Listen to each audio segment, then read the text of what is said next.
Selamat pagi dan salam sejahtera langsung dari Parlimen bersama saya Vimala Kasturi Virasami. Baik saudara, seperti biasa Dewan akan dimulakan dengan waktu pertanyaan-pertanyaan menteri iaitu pertanyaan-pertanyaan bagi jawab lisan. Antara soalan yang akan dibangkitkan hari ini daripada Ahli Parlimen Batang Lupar meminta Menteri Kanan Pendidikan menyatakan langkah yang diambil serta pemantauan bagi memastikan murid yang tidak dapat mengikuti kaedah pembelajaran secara dalam talian, khususnya murid tahap 1 untuk menguasai kemahiran membaca, menulis dan mengira 3M dengan lebih baik. Ahli Parlimen Pasir Gudang pula meminta Menteri Kewangan menyatakan bagaimana kerajaan hendak membayar hutang yang kasar iaitu hutang kerajaan yang mencecah paras siling 65% keluaran dalam negara kasar KDNK yang mana kerajaan akan meminjam 75 bilion ringgit lagi untuk menyokong rancangan pemulihan ekonomi. Baik, saudara, Dewan hari ini juga akan menyaksikan Ahli Parlimen Selangau meminta Menteri Komunikasi dan Multimedia menyatakan belanjawan 2021 memperuntukkan bantuan kewangan kepada perusahaan kecil dan sederhana PKS untuk menerima pakai teknologi digital. Berapa bilangan penyedia teknologi digital yang merupakan syarikat milik rakyat Malaysia? Ahli Parlimen Tasik Gelugur pula meminta Menteri Pengajian Tinggi menyatakan apakah langkah yang diambil bagi membantu pelajar terutama Bumiputera memilih bidang pengajian yang bersesuaian selari dengan IR 4.0. Ahli Parlimen Gopeng pula meminta Menteri Pembangunan Wanita, Keluarga dan Masyarakat menyatakan bilangan permohonan pendaftaran sebagai OKU dan bilangan kelulusan setiap tahun mulai tahun 2018. Baik saudara, itu antara pertanyaan menteri-menteri secara lisan untuk hari ini. Selepas sesi pertanyaan, Dewan akan diteruskan dengan perbahasan rang Undang-Undang Perbekalan 2022 atau bajet 2022. Baik saudara, saya ingin kongsikan intipati persidangan semalam. Ahli Parlimen Lanang meminta kerajaan menyediakan talian hotline yang beroperasi 24 jam bagi menangani segala isu dan permasalahan berkaitan aplikasi MySejahtera. Ia bagi tujuan penambahbaikan terhadap urusan bantuan kepada pengguna dalam tempoh lebih singkat berbanding menerusi helpdesk aplikasi tersebut. Pada sesi perbahasan bajet 2022 itu juga, Ahli Parlimen Lanang menyarankan Suruhanjaya Pilihan Raya SPR wajar menyediakan pelan alternatif pada pilihan raya umum Dun Melaka dan Sarawak bagi mengelak pengundi dinafikan hak untuk mengundi jika timbul masalah dalam aplikasi MySejahtera. Ahli Parlimen Setiu pula menyentuh pelbagai isu dalam perbahasan semalam termasuk kebajikan usahawan dan kemajuan sektor pelancongan. Beliau mengetengahkan cadangan agar peruntukan program rezeki tani ditambah bagi membantu usahawan IKS mengembangkan perniagaan mereka. Beliau berkata penambahan peruntukan adalah perlu bagi meningkatkan lagi jumlah penyertaan usahawan. Baik, anda juga boleh mengikuti sidang parlimen ini di laman sesawang RTM Parlimen, myclick.rtm dan juga RTM Mobile. Baik saudara, kita terus sahaja ke Dewan Rakyat bagi mengikuti sesi perbahasan dan soal jawab. Menyatakan berikutan kegagalan kerajaan untuk memastikan perjawatan tetap kepada doktor kontrak yang terdapat di negara ini, apakah langkah kerajaan dalam menghadapi gelombang kedua hartal doktor kontrak nanti dan halangan kepada kerajaan dalam mengambil mereka berjawatan tetap, serta berapa implikasi tambahan kewangan kementerian jika kerajaan menyetujui pengambilan mereka? Terima kasih. Terima kasih. Silakan Yang Mohd Menteri.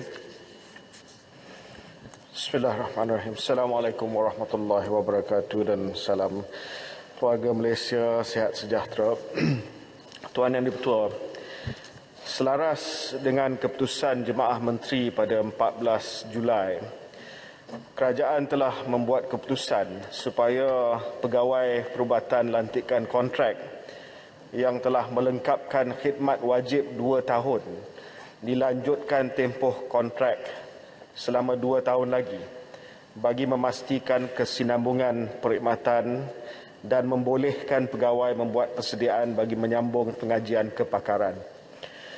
Oleh yang demikian, menerusi pembentangan belanjawan tempoh hari, kerajaan telah bersetuju untuk menyambung pelantikan secara kontrak kepada 10,583 orang pegawai perubatan, pergigian dan farmasi dengan peruntukan sebanyak 336.35 juta ringgit. Selain itu, kerajaan juga akan menyediakan 100 juta ringgit bagi dimanfaatkan 3,000 pegawai kontrak perubatan dan pergigian bagi penajaan program kepakaran. Seperti mana yang telah dimaklumkan sebelum ini, sebuah jawatan kuasa khas telah ditubuhkan bagi mendapatkan penyelesaian jangka masa panjang terhadap isu lantikan kontrak ini. Jawatan kuasa ini sedang meneliti keperluan bagi pindaan kepada beberapa akta yang berkaitan, termasuklah akta perubatan dan akta pergigian. Selain itu, KKM bersama-sama Jabatan Perkhidmatan Awam juga masih meneruskan perbincangan bagi membuat pindaan kepada akta pencen bagi melihat kesesuaian penawaran lantikan secara tetap dengan lebih lestari kepada pegawai perubatan, pergigian dan farmasi menerusi skim KWSP. Sekian, terima kasih. Terima kasih. Soalan tambahan pertama, Yang Berhormat. Menteri belum jawab soalan implikasi keuangan. Ada tak? Saya sebut implikasi keuangan, the last part of the question.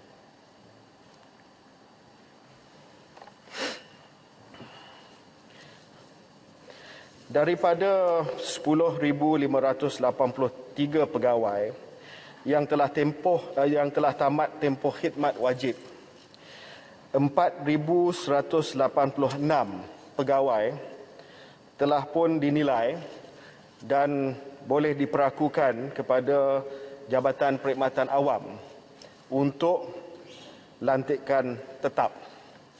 Jumlah yang diperlukan untuk tahun depan, permohonan 4,186 perjawatan pelantikan tetap yang meliputi 3,586 pegawai perubatan, 300 pegawai pergigian, 300 pegawai farmasi adalah 370,485,089 ringgit. Terima kasih.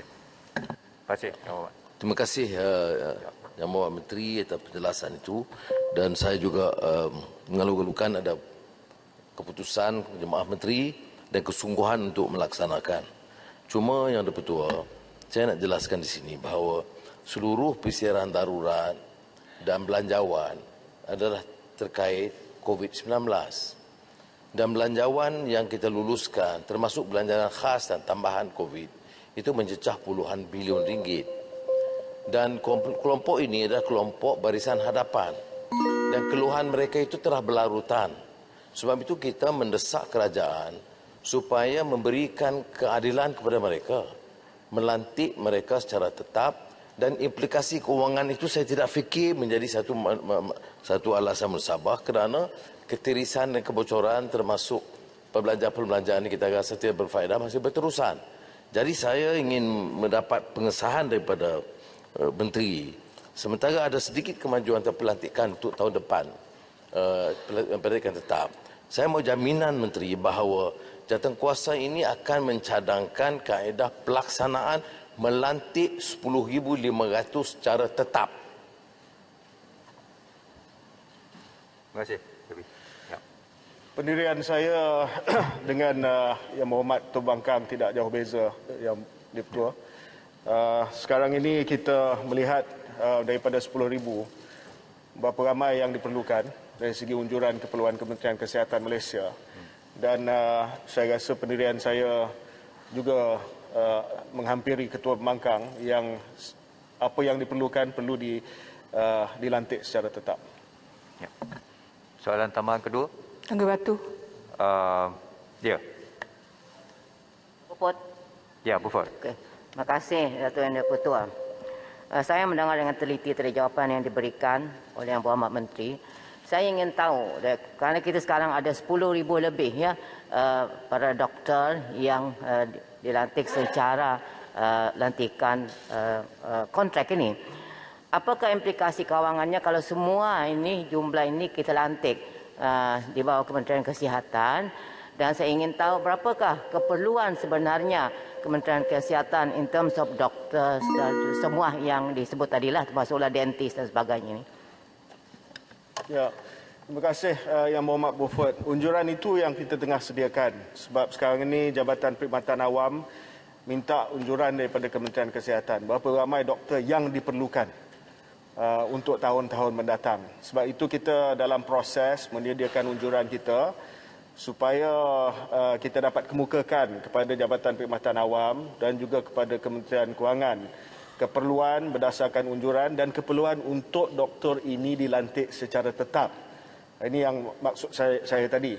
Kita sejak akhir 2016, Tuan Yang Di-Pertua, sejak akhir 2016, setiap doktor pegawai perubatan latihan siswazah dilantik secara kontrak.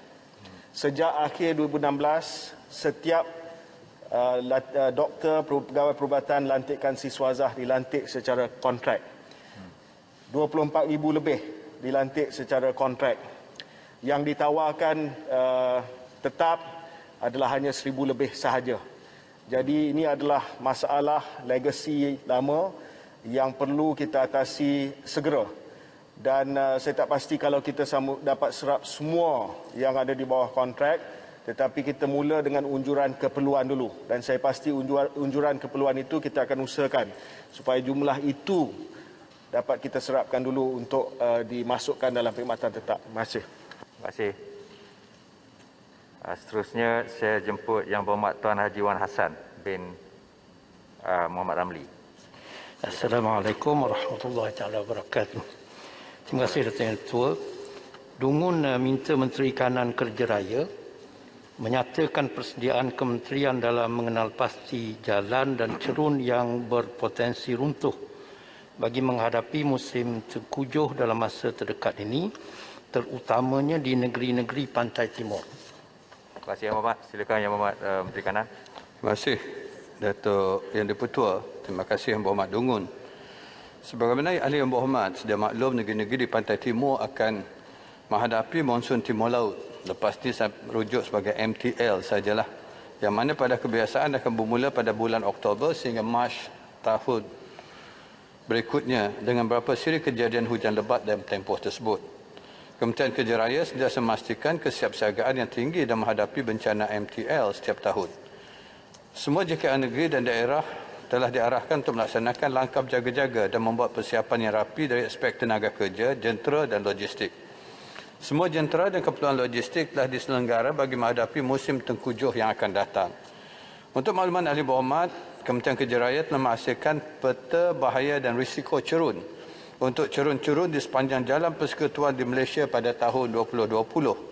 KKR juga telah menghadiri beberapa siri libat urus bersama Agensi Pengurusan Bencana Negara ataupun NADMA serta agensi-agensi lain dan persiapan dalam persediaan menghadapi MTL 2021-2022. Untuk makluman Yang Berhormat juga berdasarkan 5 buah negeri yang dijangka mungkin terjejas akibat MTL oleh NADMA ialah Kelantan, Terengganu, Pahang, Johor dan Negeri Sembilan. Sebanyak 1,474 bilangan cerun yang mempunyai tahap bahaya sederhana sehingga sangat tinggi telah dikenal pasti melalui peta bahaya dan risiko cerun.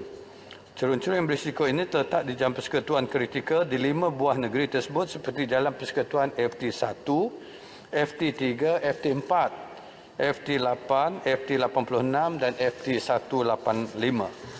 Untuk maklumat Yang Berhormat juga, jalan kritikal dikenal pasti berdasarkan kriteria berikut. Pertama, jalan alternatif melebihi 50 km. Kedua, jalan utama. Ketiga, kawasan tanah tinggi.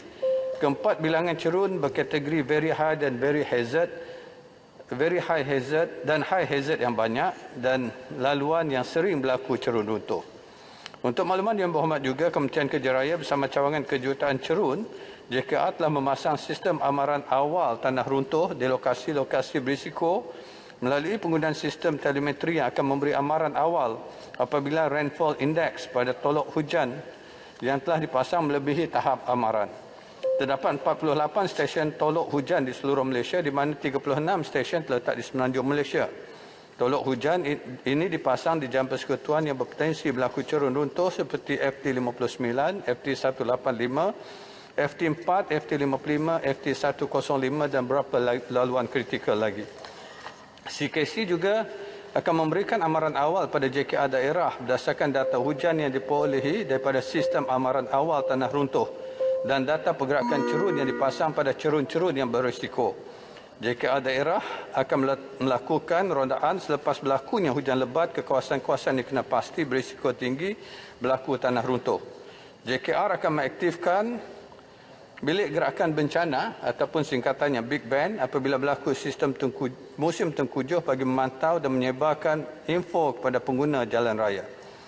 Untuk maklumat ahli berhormat juga, KKR melalui program Public Awareness dan Education telah membuat edaran maklumat kesedaran terhadap tanda-tanda awal tanah runtuh yang telah diterbitkan dalam akhbar-akhbar utama nasional. Di samping itu, kita juga memantau cerun di kawasan Lebuh Raya, khususnya di kawasan Lebuh Raya Kuala Lumpur Karak, iaitu Lebuh Raya Pantai Timur Fasa 1 dan juga Lebuh Raya Pantai Timur Fasa 2. Lebuh Raya KLK adalah lebuh raya yang paling kritikal yang terletak di kawasan berbukit dan dikelilingi cerun-cerun yang berisiko tinggi.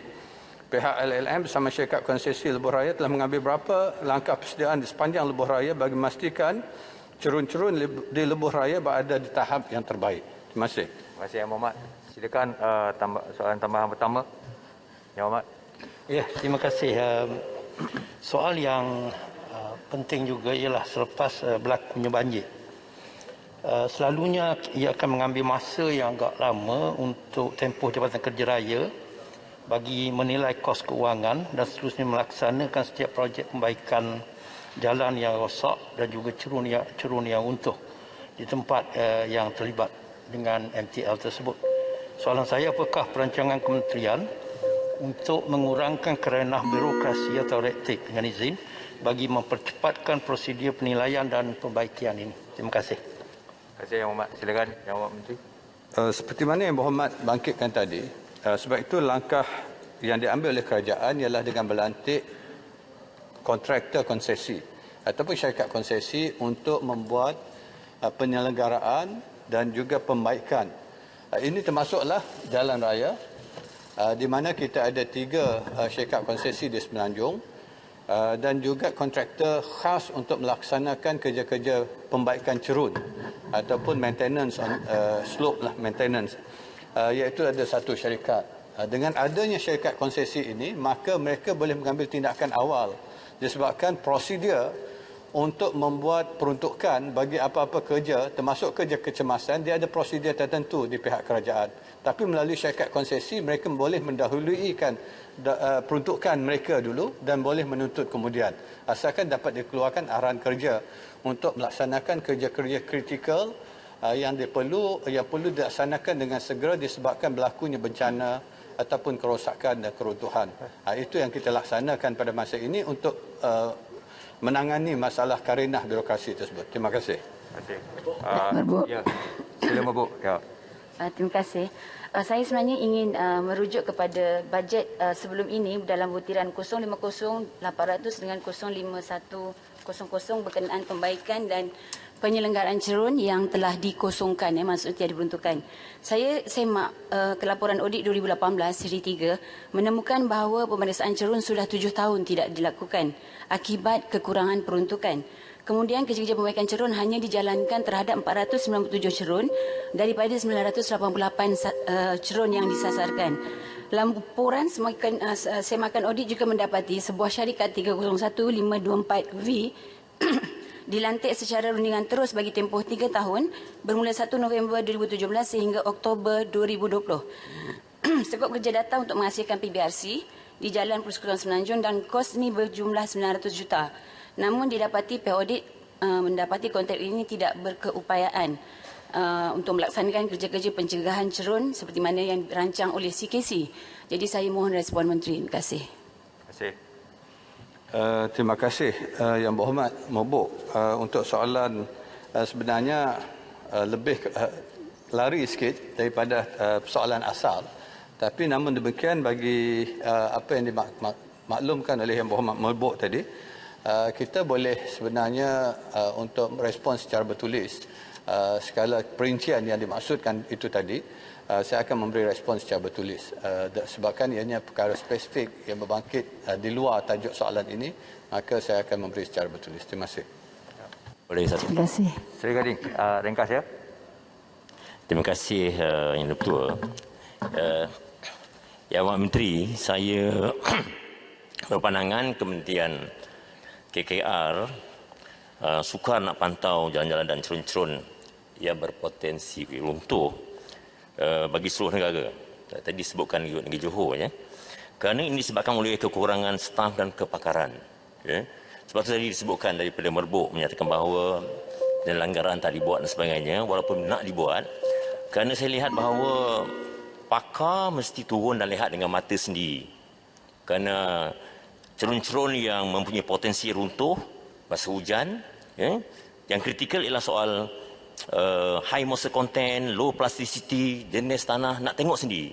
Jadi macam mana nak pihak kementerian nak mengatasi zero keruntuhan cerun ni? Itu pandangan begitu baik sekali Yang Berhormat Seri Gading. Memang menjadi cabaran. Cabarannya pertama ialah memang kita ada kepakaran di peringkat JKR. Malahan di pihak swasta pun memang ada. Sebab itu sebahagian kajian itu dilaksanakan oleh pihak swasta. Namun tindakan, ada beberapa tindakan kita buat. Pertama sekali untuk mengenal pasti kawasan-kawasan berisiko tinggi ataupun berisiko sederhana. Semua dah dikenal pasti melalui kajian dibuat dalam tahun 2020. Jadi langkah pencegahan, ada beberapa langkah yang boleh kita ambil. Tapi ianya bergantung dengan peruntukan. Dan sebagaimana kita sedia maklum, dalam keadaan peruntukan yang terhad, maka kita akan utamakan tindakan pencegahan itu kepada mengikut keutamaan yang berisiko tinggi, kemudian sedikit sekali kita akan beralih kepada yang berisiko rendah. Cabaran juga, misal kata malahan di Cameron Highland, tanah masih bergerak, ada aliran air di bawah tanah dan sebagainya. Ianya memerlukan belanja begitu besar. Jadi apa kita ambil tindakan ialah langkah sementara, sederhana dan juga jangka panjang. Bergantung dengan peruntukan yang kita terima. Begitu juga untuk makluman kita di Sabah misalnya. Kinabalu masih bergerak tanahnya. Jadi apakah tindakan yang boleh kita ambil? Kalau pergerakan itu masih berlaku, jadi kita tidak boleh mengambil tindakan secara kekal. Disebabkan kalau ambil pun pergerakan itu akan tetap berlaku.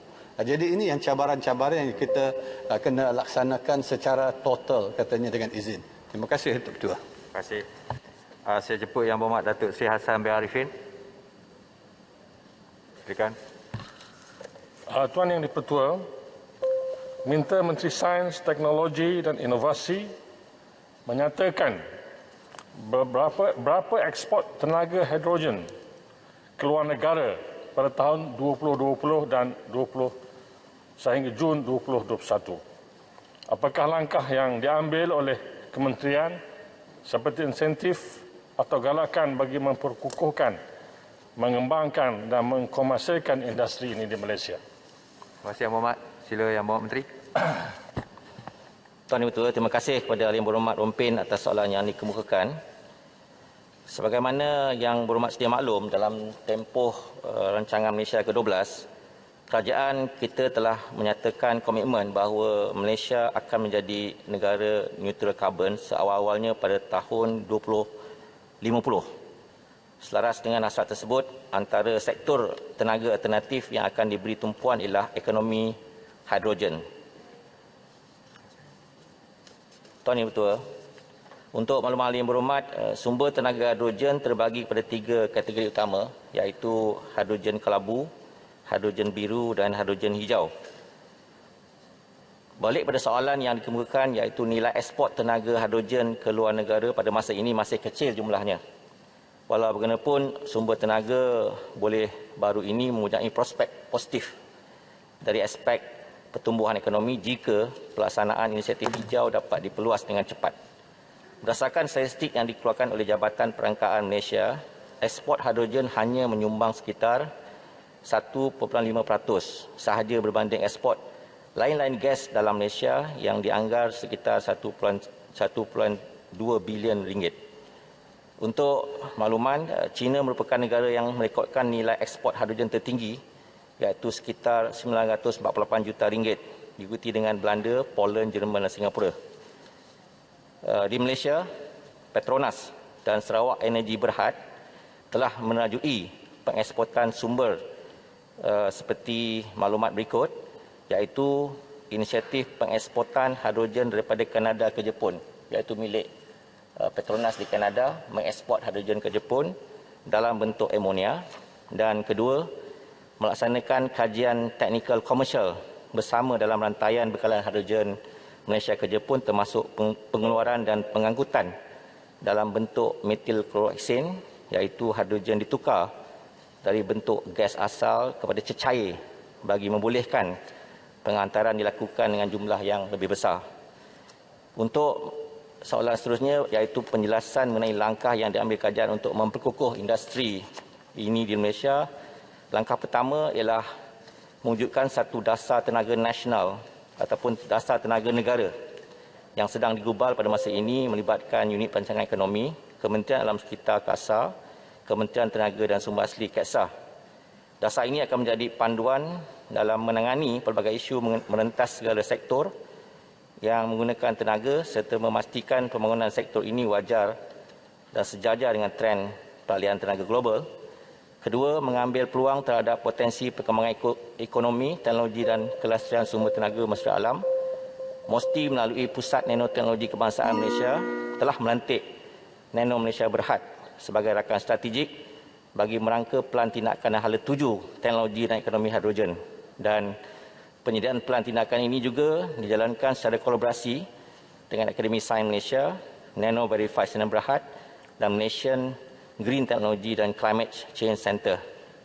Pelan ini akan menjadi garis panduan bagi membangunkan teknologi dan ekonomi hidrogen hingga tahun 2050. Langkah ketiga ialah yang Nano Malaysia Berhad juga sedang melaksanakan program Hydrogen Eco Nano Mine yang memberi fokus kepada pembangunan dan pengomersialan teknologi hidrogen.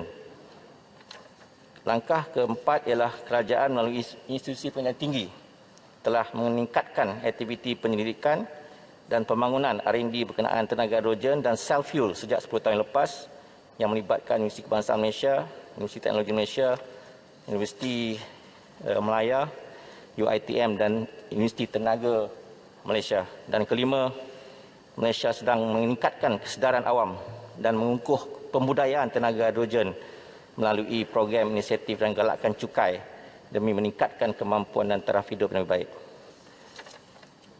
Sebagai kesimpulan yang betul-betul, memandangkan ekonomi hidrogen masih dalam peringkat fasa pembangunan awal, strategi yang dilaksanakan perlu sebagai intervensi bagi penggunaan penggantian sumber tenaga sumber hidrogen ini, dan diharapkan sasaran kita untuk menjadi salah satu pemain utama industri hidrogen sama ada di pasaran serantau maupun antarabangsa dapat dicapai. Terima kasih. Soalan tambahan pertama, Yang Amat. Yang Amat Menteri telah menjelaskan dengan panjang lebar di atas satu industri yang baru di negara kita ini. Apakah langkah seterusnya intervensi kerajaan Malaysia untuk memastikan Malaysia ini tidak ketinggalan dalam usaha ini, dan apakah garis masa depan yang sesuai dalam proses peralahan ini, umpamanya dari segi bentuk insentif, subsidi ataupun mana-mana agensi kerajaan yang boleh seperti UKAS, seperti dalam agensi di Jabatan Perdana Menteri boleh terlibat dalam usaha ini. Terima kasih. Silakan Yang Amat Menteri.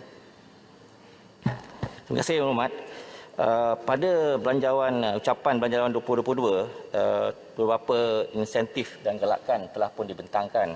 Antaranya ialah insentif membantu perusahaan mikro kecil sederhana ataupun kemudahan peralihan kepada rendah karbon disediakan dengan nilai dana sebanyak 1 bilion telah diwujudkan sebagai padanan oleh institusi kewangan dalam mengambil bahagian supaya penerimaan ataupun adoption teknologi baru ini dapat dilaksanakan. Kedua, Bursa Malaysia akan melancarkan dipanggil pasaran karbon sukarela ataupun voluntary carbon market sebagai platform sukarela untuk perdagangan kredit karbon antara pemilik aset hijau dan entiti lain. Dan perdagangan kredit karbon ini merupakan salah satu inisiatif dalam mendorong pihak industri untuk mengguna pakai teknologi berasaskan hidrogen dalam rantaian proses mereka. Dan untuk way forward, kita telah pun menggerakkan hala tuju melalui plan yang sedang dibangunkan, iaitu dari segi teknologi memastikan negara mempunyai keupayaan teknologi yang mencukupi.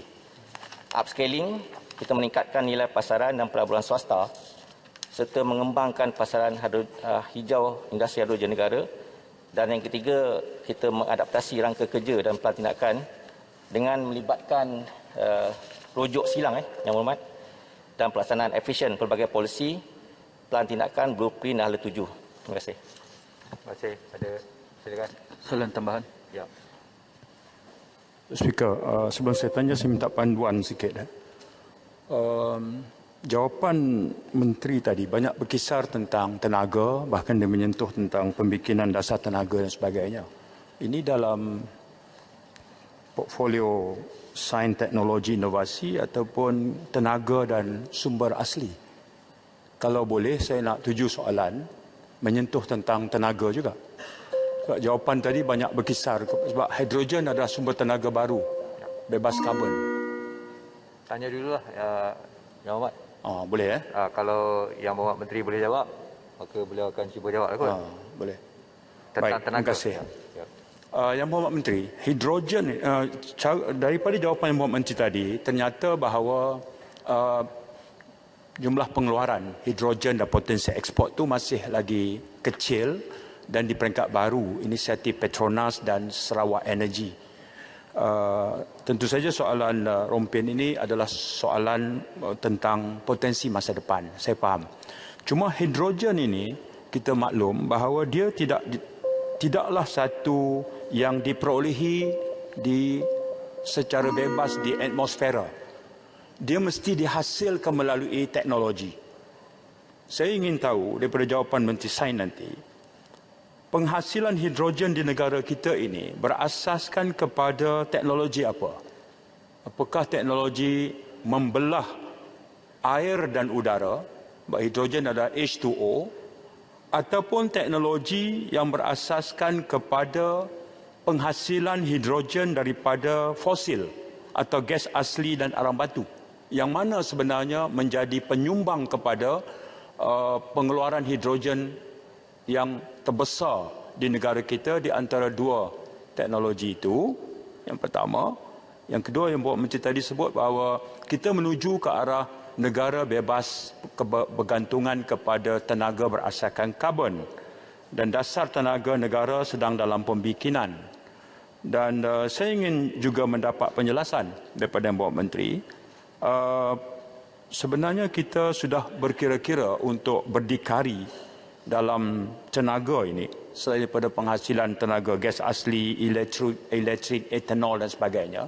Dan sekarang potensi hidrogen, sebelum kita bercakap tentang ekspor, sasaran kita sebenarnya bila untuk kita ni berdikari dalam penggunaan tenaga. Terima kasih. Terima kasih Yang Hormat. Ya, silakan. Ya. Yang Hormat, terima kasih. Memang mesti merupakan kementerian yang menyediakan teknologi. Jadi berkaitan dengan dasar serta komitmen kita untuk carbon footprint ataupun negara bebas atau sifar carbon 2050 memang KASA dan KETSA. Walaupun soalan Yang Berhormat kisah kepada at the moment tenaga hidrogen yang dikeluarkan oleh Petronas masih lagi di peringkat hidrogen kelabu. Hidrogen kelabu bermakna dia menggunakan gas yang sedia ada dan juga fuel ataupun coal. Jadi ini merupakan hidrogen kelabu dan dia masih lagi di peringkat proses yang murah berbanding dengan kalau kita pergi pada hidrogen biru ataupun akhir sekali kepada hidrogen hijau, green hydrogen. Green hydrogen ni melibatkan apa yang berhormat sebut tadi, iaitu proses dalam kaitan dengan elektrolisis saja dan juga berkaitan dengan tenaga yang diperbarui melalui solar yang menjadikan penggunaan tenaga untuk menghasilkan hidrogen. Berbanding dengan sekarang, pergerakan daripada hidrogen kelabu ke hidrogen biru sedang migrasi oleh Petronas dan Sarawak Energy. Yang ini dikatakan sebagai near term yang boleh kita laksanakan. Contoh, saya boleh maklumkan di sini bahawa sesuatu nilai harga untuk ekspor hidrogen, tenaga hidrogen ni ialah contoh kelabu USD 1.5 per kilogram. Untuk hidrogen biru USD 383 per kilogram dan hidrogen hijau USD 6 per kilogram. Bermakna hidrogen hijau masih lagi mahal. Sebab itu buat masa ini hidrogen yang dikeluarkan di Sarawak dan juga Petronas merupakan hidrogen kelabu, dan kita akan migrate ke hidrogen biru dan juga hijau. Itu teknologi yang dibekalkan oleh Kementerian MOSTI. Dan sasaran kita seperti mana yang kita laksanakan pada hari ini, satu interim report Hydrogen Economy Technology Roadmap sedang dibangunkan. Kita menjangkakan dengan adanya plan ini, kita jangka bahawa kita dapat mempercepatkan proses-proses penglahiran teknologi hijau hidrogen. Terima kasih. Tambahan daripada hidrogen Sarawak sikit. Maaf, masa dah tamat. Maaf. Yang berhormat semua, sekarang tamatlah sesi untuk waktu pertanyaan Perdana Menteri pada hari ini. Terima kasih. Pertanyaan bagi jawab lisan. Dipersilakan Yang Berhormat Datuk Seri Hajar Rohani binti Haji Abdul Karim. Terima kasih Datuk Yang Dipertua. Soalan batang lupa nombor 1. Terima kasih. Silakan Yang Berhormat Timbalan Menteri. Terima kasih Yang Berhormat Batang Lupa. Tuan Yang Dipertua, Kementerian Pendidikan Malaysia KPM sentiasa berusaha untuk memastikan pendidikan murid terutamanya dalam aspek literasi dan numerasi diberi keutamaan. Untuk maklumat hari Yang Berhormat, kemahiran membaca, menulis dan mengira 3M merupakan aspek yang diberi penekanan dalam pendidikan murid di tahap 1, iaitu tahun 1, 2 dan 3. KPM telah melaksanakan program pemulihan khas untuk murid sekolah rendah yang menghadapi masalah menguasai kemahiran asas 3M. Guru pemulihan dengan kerjasama guru mata pelajaran Bahasa Melayu dan Matematik memberi bimbingan yang bersesuaian kepada murid sehingga mereka mendapat menguasai kemahiran asas 3M. KPM juga memperkenalkan program literasi dan numerasi sekolah rendah atau Primary Literacy and Numeracy Plan untuk memastikan murid sekolah rendah menguasai sekurang-kurangnya tahap penguasaan 3 dalam Bahasa Melayu, Bahasa Inggeris dan Matematik. Pelaksanaan plan adalah sebagai program sokongan pengajaran dan pembelajaran PDP yang menyeluruh untuk membantu memantapkan kemahiran 3M. Bermula September 2021, KPM telah melaksanakan program pemekasaan pelaksanaan kurikulum ataupun KPM Pekasaku. Salah satu aspek yang diberi penekanan dalam program ini ialah pemugaran literasi dan numerasi. Penekanan juga diberikan kepada pelibatan ibu bapa dalam menyokong pelaksanaan PDP. Program ini dirangka bagi memastikan murid menguasai kemahiran asas literasi dan numerasi melalui PDP secara bersemuka atau PDPR yang bersesuaian dengan tahap keupayaan murid untuk mengikuti pembelajaran seterusnya. Pada masa ini, murid tahap 1 yang telah dikenal pasti dibekalkan dengan modul asas literasi dan modul asas numerasi bagi mempertingkatkan penguasaan 3M mereka. Berkaitan pemantauan pentaksiran bilik darjah ataupun PBD dilaksanakan bagi mengumpul data perkembangan pembelajaran murid yang direkodkan dari semasa ke semasa. KPM yakin langkah strategik yang dilaksanakan DAP ini dapat memastikan murid menguasai kemahiran asas, literasi dan numerasi. Terima kasih. Terima kasih. Soalan tambahan pertama, Yang Berhormat Patang Lupa. Datuk Yang Di-Pertua, soalan tambahan. Bagaimana tahap keciciran murid-murid dalam penguasaan 3M dalam tempoh pembelajaran secara dalam talian semasa pandemik COVID-19 jika dibandingkan dengan pembelajaran secara fizikal secara normal sebelum ini? Adakah sebarang kajian dilakukan dan apakah dapatan daripada kajian tersebut dan bagaimana kementerian merancang supaya murid-murid ini dapat menguasai ilmu yang mereka keciciran hampir 2 tahun kerana asas terhadap 3M masih belum kukuh bagi mereka. Terima kasih. Terima kasih. Silakan Yang Berhormat Terima kasih kepada Yang Berhormat Patang Lupa. Banyak usaha yang telah dilaksanakan oleh KPM ke arah tersebut untuk mengatasi masalah keciciran murid.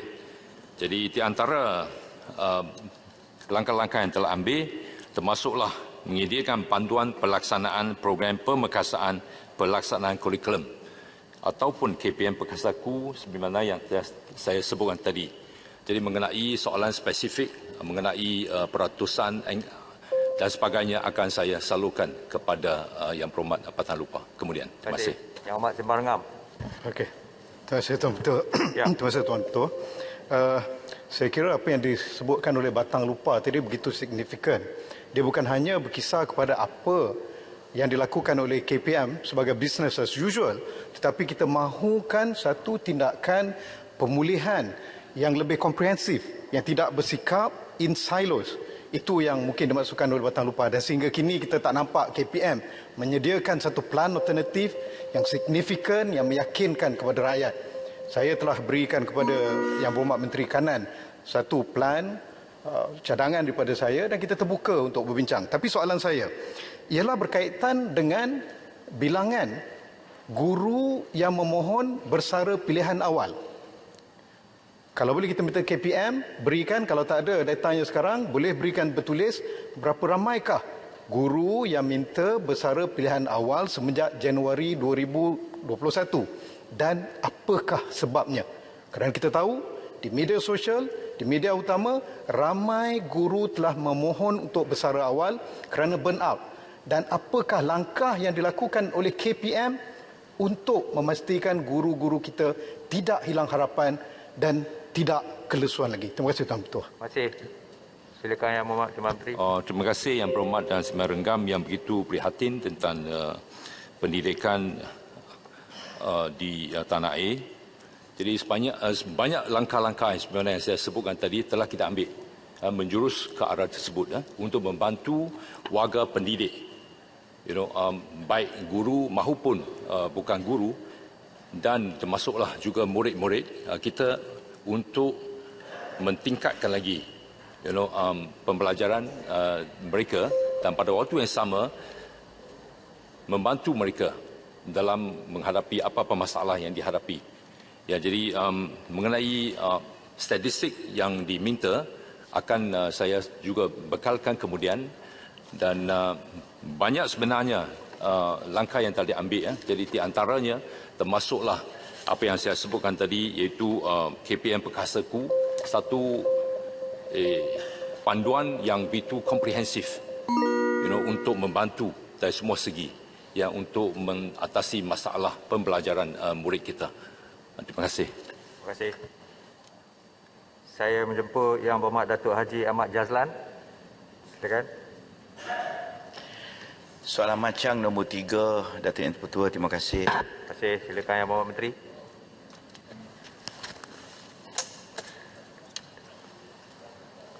Terima kasih saya ucapkan kepada Yang Berhormat daripada macang di atas soalan yang telah diberikan. Tuan Yang Di-Pertua, dalam konteks kebolehpasaran graduan ini, kadar kebolehpasaran graduan merujuk kepada graduan yang sedang bekerja, melanjutkan pengajian, meningkatkan kemahiran serta menunggu penempatan pekerjaan. Berdasarkan kajian pengesanan graduan yang dilaksanakan oleh Kementerian Pengajian Tinggi semasa musim convocation pada 2 tahun terkini, kadar kebolehpasaran graduan menunjukkan penurunan sebanyak 1.8%, iaitu dari 86.2% pada tahun 2019 kepada 84.4% pada tahun 2020. Bagi kadar kebolehpasaran graduan pada tahun 2021 pula, keputusan hanya akan diperolehi pada bulan Februari tahun 2022. Antara langkah yang dilaksanakan oleh kementerian untuk meningkatkan kebolehpasaran adalah yang pertama, melaksanakan program latihan berbentuk reskilling dan upskilling. Melalui usaha ini, graduan Universiti Awam, graduan di IPTS, Politeknik dan College Community bagi tahun 2019, 2020 dan 2021 yang masih belum bekerja ditawarkan tempat untuk mengikuti program-program latihan berbentuk reskilling dan upskilling. Yang keduanya pula, melaksanakan program intervensi kebolehpasaran graduan. Program intervensi ini memberikan nilai tambah kepada graduan yang dikenal pasti rendah kadar kebolehpasarannya, iaitu CGPA 3.3 ke bawah, atau daripada program-program pengajian yang rendah kadar kebolehpasaran, iaitu 50% ke bawah. Yang ketiga pula, kita telah melaksanakan structured internship program SIP, dan SIP ini merupakan program penempatan pelajar untuk latihan industri secara berstruktur dan seterusnya ditawarkan penempatan di industri secara kekal sejurus menamatkan latihan.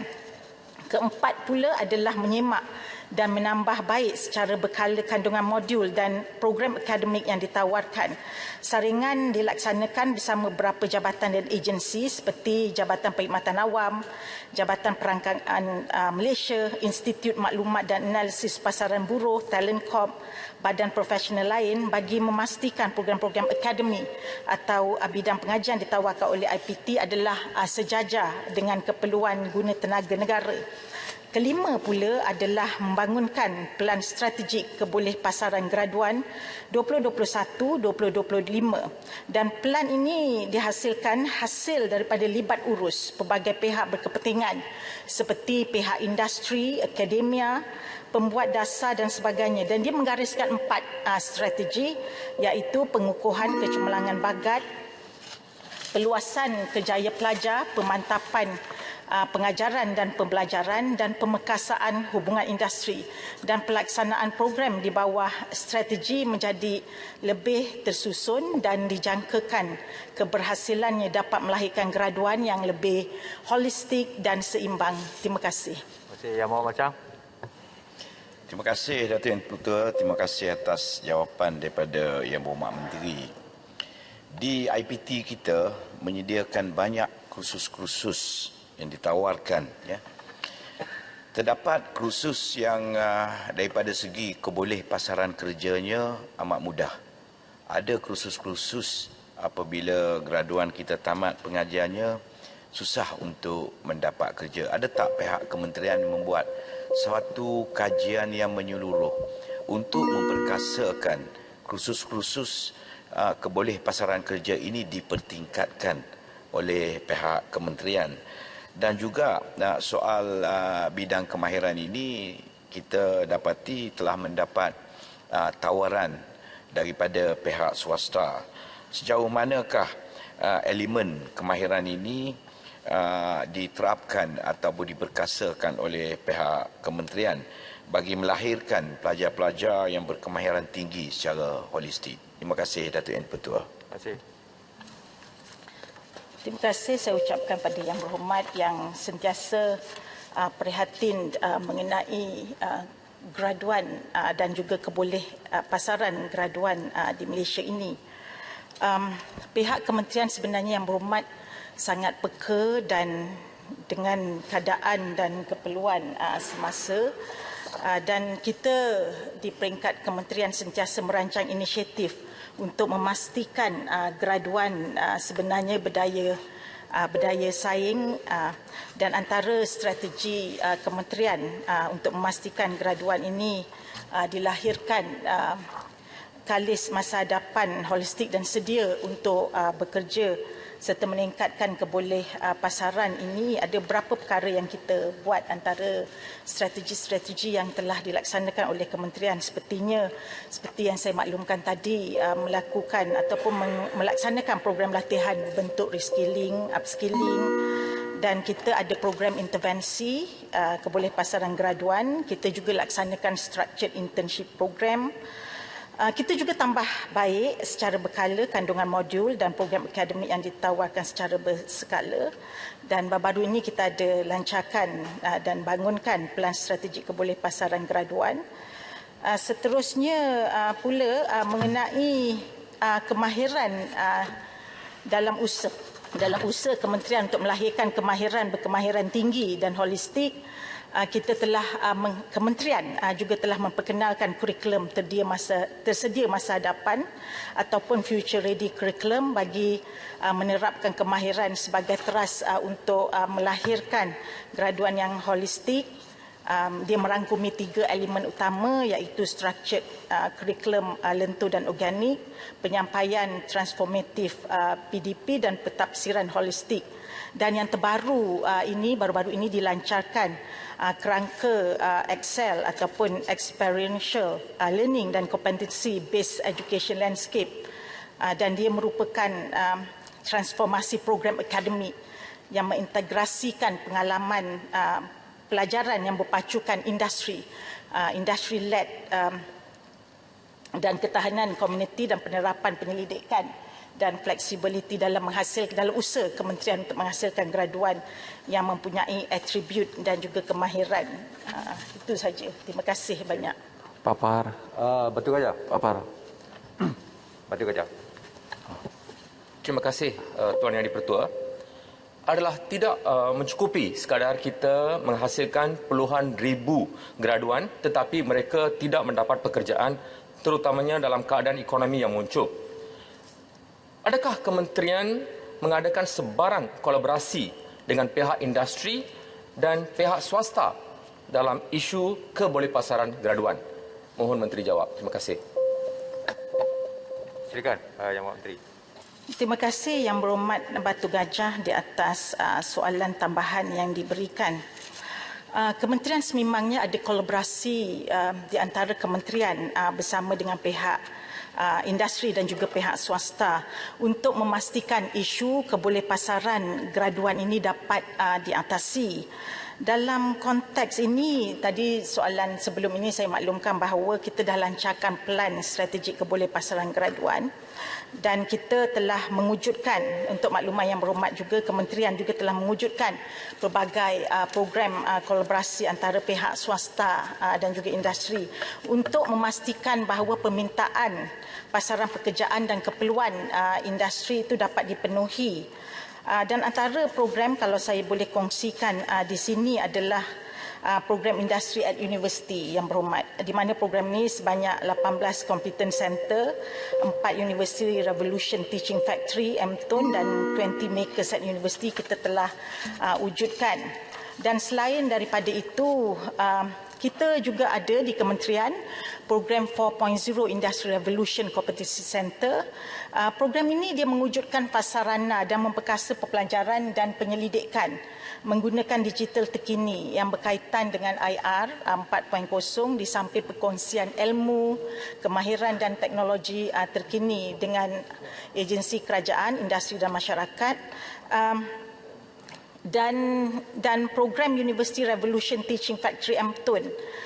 Lepas tu seterusnya program Makers at University, dan itu antara lainnya. Tetapi on top of that, kita juga ada Research Enhanced Structured Internship Program. Dia bertindak sebagai pemangkin untuk merancangkan hubungan kerjasama penyelidikan yang strategik dan mampan di antara universiti dan juga industri dengan melalui gabungan LI dan projek sarjana muda pelajar. Itu antara lain Yang Berhormat di atas soalan yang telah diberikan. Terima kasih. Terima kasih. Satu pendek je. Sikit je. Ya. Okey, terima kasih Tuan Ketua. Sewaktu saya berada di KPM dulu, kita telah mewujudkan Jawatankuasa Data Raya. Antara usaha kita ialah untuk menggunakan big data artificial intelligence dengan izin kepandaian buatan dan juga deep analytics untuk membantu isu kebolehpasaran graduan.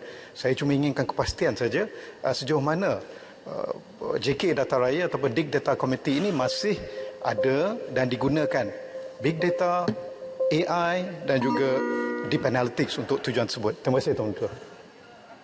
Terima kasih Yang Berhormat Separinggam. Usaha Yang Berhormat Separinggam tu pihak kementerian kita masih lagi laksanakan dan kita di peringkat kementerian ada membuat kajian semula mengenai perkara tersebut dan kita tambah baik kepada apa yang telah Yang Berhormat Separinggam laksanakan dan mulakan semasa di kementerian. Terima kasih. Terima kasih. Seterusnya Yang Berhormat Datuk Haji Hasanuddin. Terima kasih. Berakhir sudah suasana muafakat. Kedua mempelai semakin tak rapat. Raya di Melaka tanpa ketupat. Soalan saya nombor 4.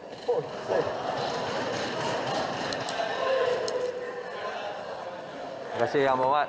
Silakan Yang Berhormat Timbalan Menteri.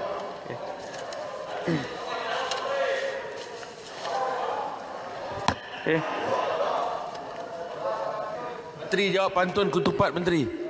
Terima kasih daripada YB Ulangan. Kalau ditanyanya Muruku dan juga Apem, saya akan jawab baru lepas Deepawali. Terima kasih. Setakat hari ini 9 November, Tourism Malaysia, sebuah agensi di bawah selian Kementerian Pelancongan Seni dan Budaya MOTEC, mempunyai 30 pejabat Tourism Malaysia di luar negeri yang sedang beroperasi di lebih 20 negara di seluruh dunia. Untuk makluman, penjawatan pegawai home base di setiap pejabat ini adalah seramai 2 orang dan pada masa ini terdapat seramai 36 orang pegawai yang sedang mengisi penjawatan di kesemua pejabat luar negara tersebut.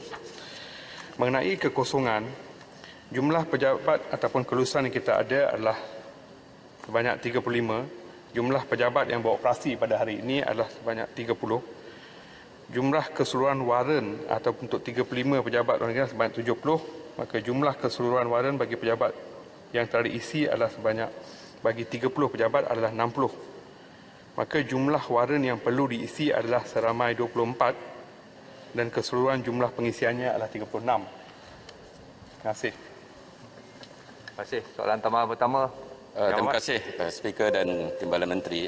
Pelancongan merupakan suatu yang banyak menyumbang kepada ekonomi negara kita. Cuma kita kena pandai mencari negara dan rakyat yang mana berpotensi untuk diajak melancong ke negara kita selepas COVID-19 ini. Soalan saya, adakah kerajaan akan buka atau memperkukuhkan pejabat turism di negara-negara yang berpotensi seperti Qatar, Bahrain dan negara teluk yang lain untuk mempertingkatkan lagi promosi kita di sana, di samping kita kekal menjaga keselamatan kesihatan pegawai kita di negara orang. Terima kasih. Terima kasih. Terima kasih atas soalan tambahan tadi. Dia pertama sekali, buat masa ini memang kita tidak akan menambahkan mana-mana kekosongan sehingga 31 hari bulan Disember, sealiran dengan nota daripada Kementerian Kewangan untuk mereka keluar dan juga sebagainya. Maka dalam kekangan yang kita ada pada masa ini, selain daripada kita buka pejabat-pejabat baru yang memerlukan kos yang tinggi dan juga sebagainya, kerana pembukaan pejabat itu juga bergantung dalam bajet atau belanjawan. Kalau diperhatikan, dia tidak ada peruntukan untuk pembukaan pejabat-pejabat baru. Tapi apa yang kita perlu buat adalah memperkasakan 30 pejabat yang telah sedia ada. Contohnya kalau kita tengok di negara India dan juga sebagainya, kita ada 3 zon. Maka kita kalau kita tengok daripada pendapatan yang lepas, yang harus kita fokus adalah negara-negara yang ramainya pelawat datang ke Malaysia, khususnya daripada Arab Saudi, China dan juga sebagainya. Kalau kita tengok negara China, sahaja dia pada tahun menggunakan data 2019 adalah lebih lengkap. Kita hampir ada seramai 3 juta lebih yang datang ke Malaysia, merupakan satu angka yang besar. Dan begitu juga kalau tengok dengan negara India pula, seramai 375,000 sahaja. Maka ada banyak potensi. Tak payah kita jauh ke mana jauh, tapi kita tengok ke negara India dengan China saja, di rantau Asia Tenggara sendiri mempunyai banyak potensi. Contohnya di India, satu negara yang mempunyai 1.3 bilion orang, andai kata 10% boleh merantau, dan andai kata daripada itu kalau kita dapat 2-3% pun jauh daripada angka tersebut, maka kita harus memperkasakan pejabat-pejabat kita yang telah sedia ada. Terima kasih. Soalan? Ya, Kuala Krai.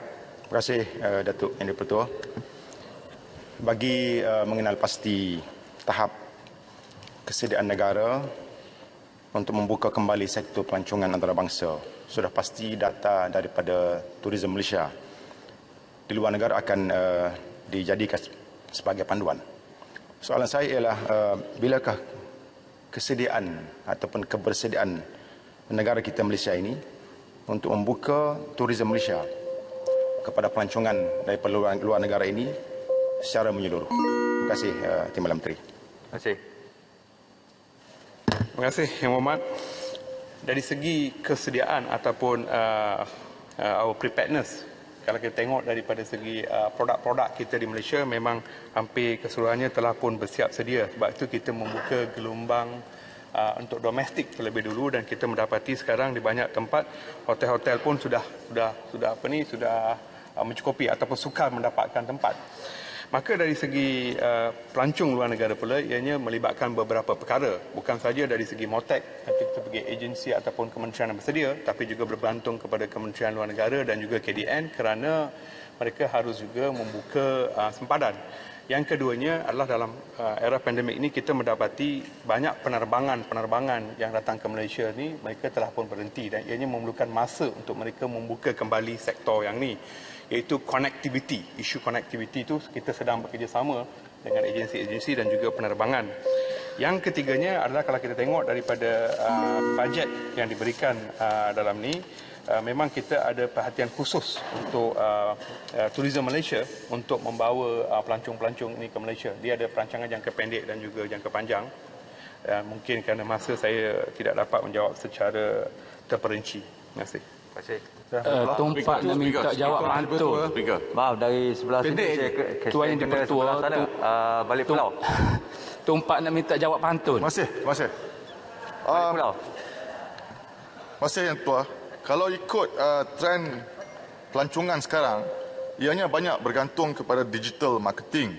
Dan saya lihat meneliti jawapan tadi, kita ada 30 pejabat tourism Malaysia di luar negara. Ada yang dekat-dekat, Osaka dengan Jepun, Osaka dengan Tokyo. Kalau ikut naik Shinkansen baru 2 jam setengah saja. Kenapa kita perlu ada pejabat yang berdekatan, sedangkan kita banyak perlu melebihkan visibility kita di mata dunia. Jadi saya harap kalau Tourism Malaysia boleh meneliti semula jawapan ini dan tumpukan bajet itu kepada digital marketing. Ada jawapan? Terima kasih. Terima kasih. Satu soalan yang baik daripada YB Balik Pulau. Saya yakin YB pun adalah mantan Timbalan Menteri, maka ini merupakan satu persoalan pada saya bila saya sendiri telah mengangkat sumpah. Maka saya yakin ianya dalam kajian dan juga sebagainya.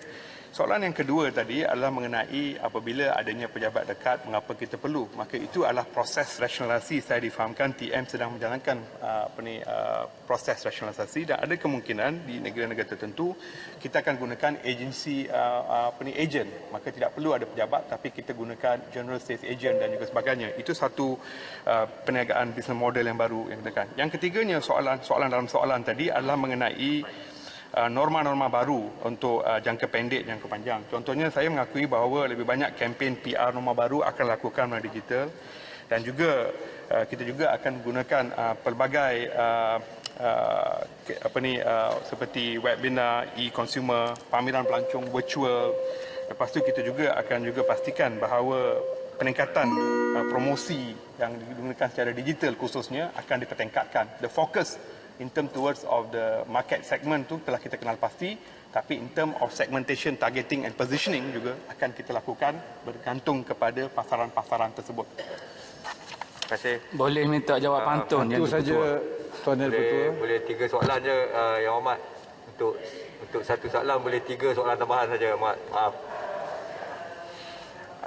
Seterusnya Yang Berhormat Datuk Dr. Muhammad Khairuddin. Silakan. Terima kasih Yang Berhormat Datuk Speaker. Soalan saya nombor 5. Silakan Yang Berhormat Timbalan Menteri Kewangan. Bismillahirrahmanirrahim. Assalamualaikum warahmatullahi wabarakatuh. Salam sejahtera, salam keluarga Malaysia. Terima kasih Tuan Yang Dipertua, terima kasih Yang Berhormat Kuala Nerus.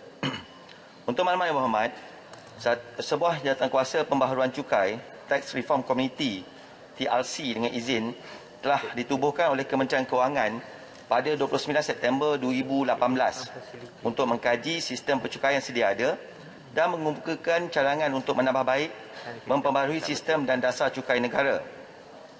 Kajian yang dijalankan Yang Berhormat melibatkan konsultasi dengan pelbagai pihak berkepentingan dan kerjasama rapat dengan agensi percukaian utama iaitu Lembaga Hasil Dalam Negeri dan Jabatan Kastam Diraja Malaysia.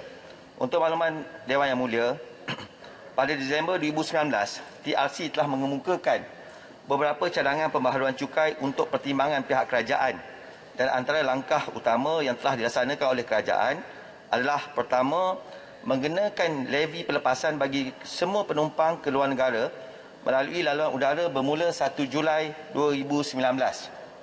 Kedua, mengenakan duty excise bermula 1 Julai 2019 ke atas dua kategori minuman bergula dikilangkan dalam bentuk pembungkusan yang sedia diminum. Ketiga, menjalankan program khas pengakuan sukarelawan untuk memberi peluang kepada pembayar cukai mengisytiharkan secara sukarela sebarang pendapatan yang tidak dilaporkan bagi tujuan cukai. Keempat, Tuan Yang Dipertua, mengenakan sekatan masa ke atas kerugian perniagaan baki alam pelaburan semula dan baki rugi perintis yang tidak dapat diserapkan untuk mengurangkan keterisan. Kelima, penstrukturan semula pemberian insentif percukaian secara menyeluruh.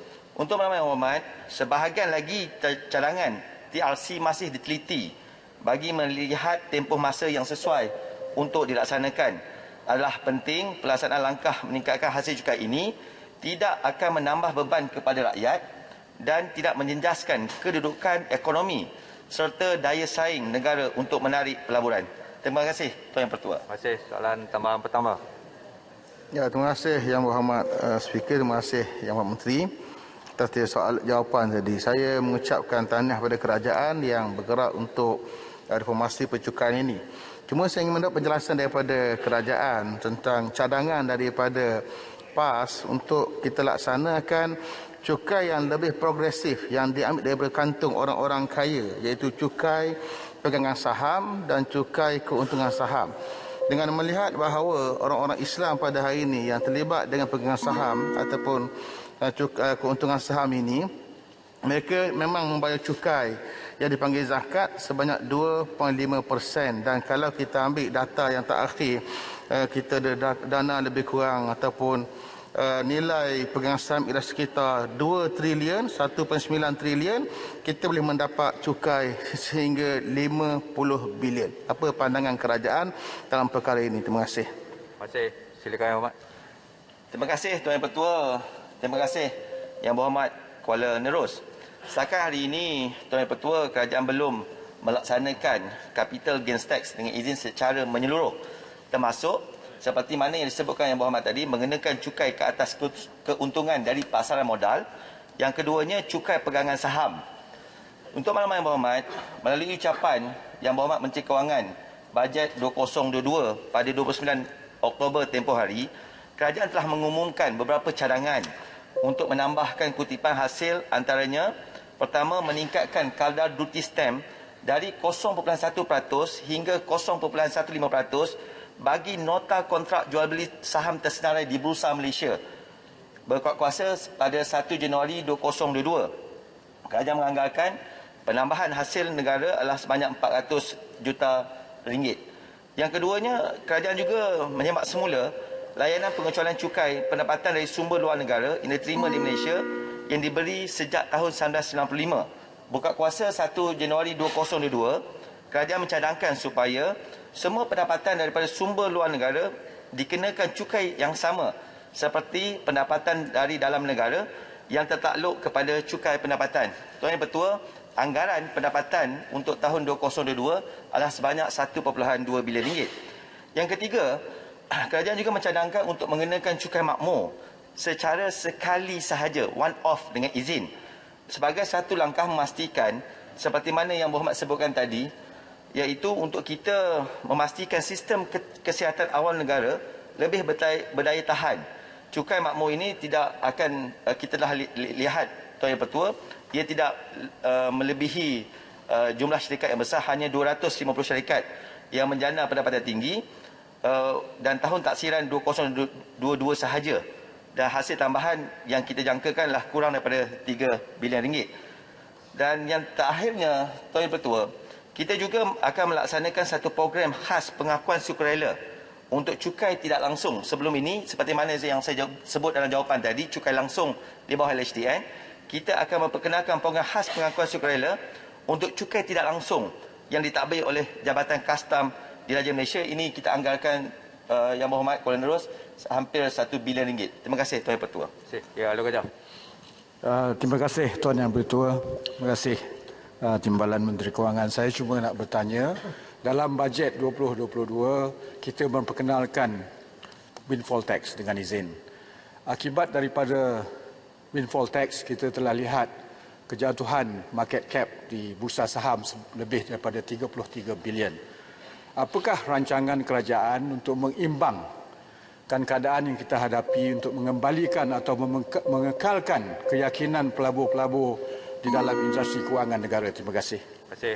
Silakan Yang Berhormat. Yang Pertua, terima kasih Yang Berhormat Alur Gajah atas persoalan yang telah juga saya jawab sebahagian jawapan tadi semasa menjawab soalan Wabi Kuala Nerus. Yang dibangkitkan bukan windfall tax, yang dibangkitkanlah cukai makmur. Untuk maklumat Yang Berhormat Alur Gajah, antara lebih 900 firma yang tersenarai di Bursa Malaysia, hanya 145 firma membuat pendapatan sebelum cukai melebihi 100 juta ringgit pada tahun kewangan 2019, dan pada tahun kewangan 2020 hanya 125 syarikat sedemikian memperolehi lebih daripada 100 juta. Kerana cukai makmur ni seperti mana Yang Berhormat sedia maklum, kita akan kenakan lebihan daripada 100 juta keuntungan sebanyak 33%. Dan kalau kita melihat Tuan Yang Pertua, berdasarkan data Bloomberg, hanya 113 syarikat mencapai tahap pendapatan sebelum cukai yang sama sepanjang 2 tahun kewangan yang lalu. Seperti mana Yang Berhormat sebutkan tadi, sememangnya kita telah melihat beberapa reaksi mendadak dalam pasaran berikutan pengumuman cukai makmur. Namun selepas lebih seminggu, pergerakan dalam FBM, papan utama KLCI, menjadi normal dalam julat 1,530 ke 1,540, iaitu penurunan 2% berbanding tahap sebelum belanjawan 2022.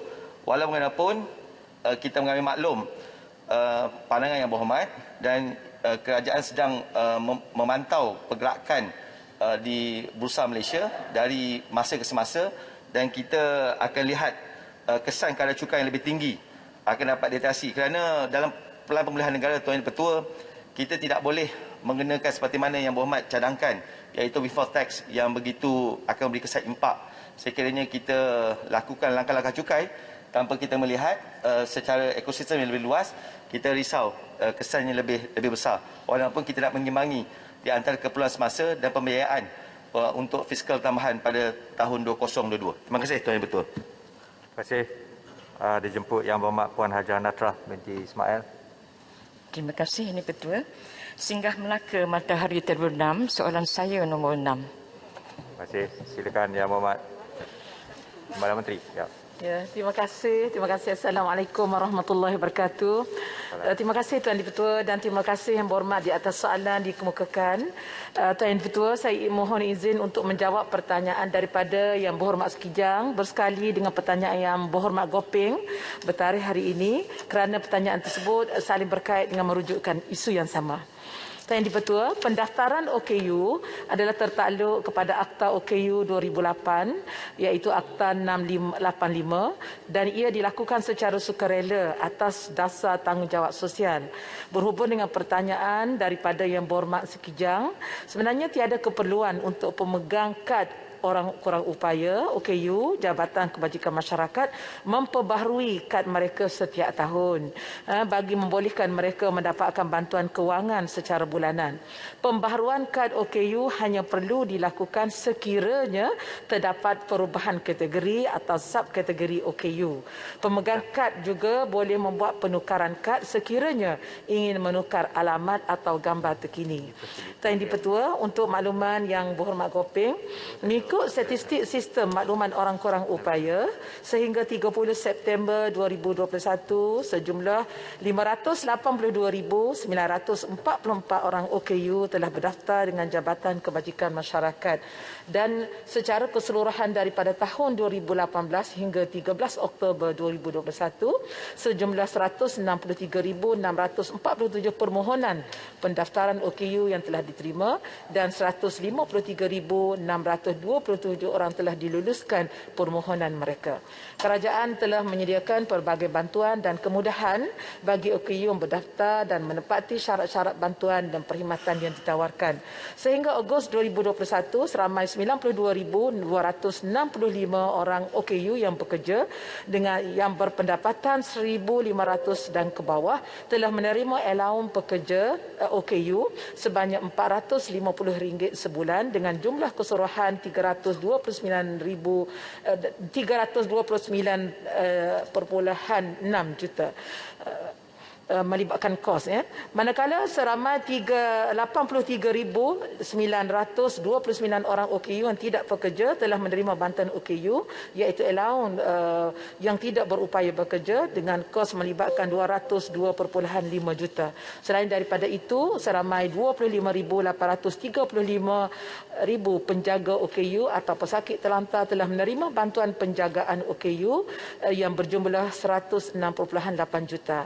Jadi ini bermaksud seramai 229 OKU, iaitu hampir 35% OKU yang berdaftar atau penjaganya telah menerima bantuan JKM dengan nilai sebanyak 638,9 juta sehingga Ogos 2021. Terima kasih Tuan Dipertua. Terima kasih. Soalan tambahan.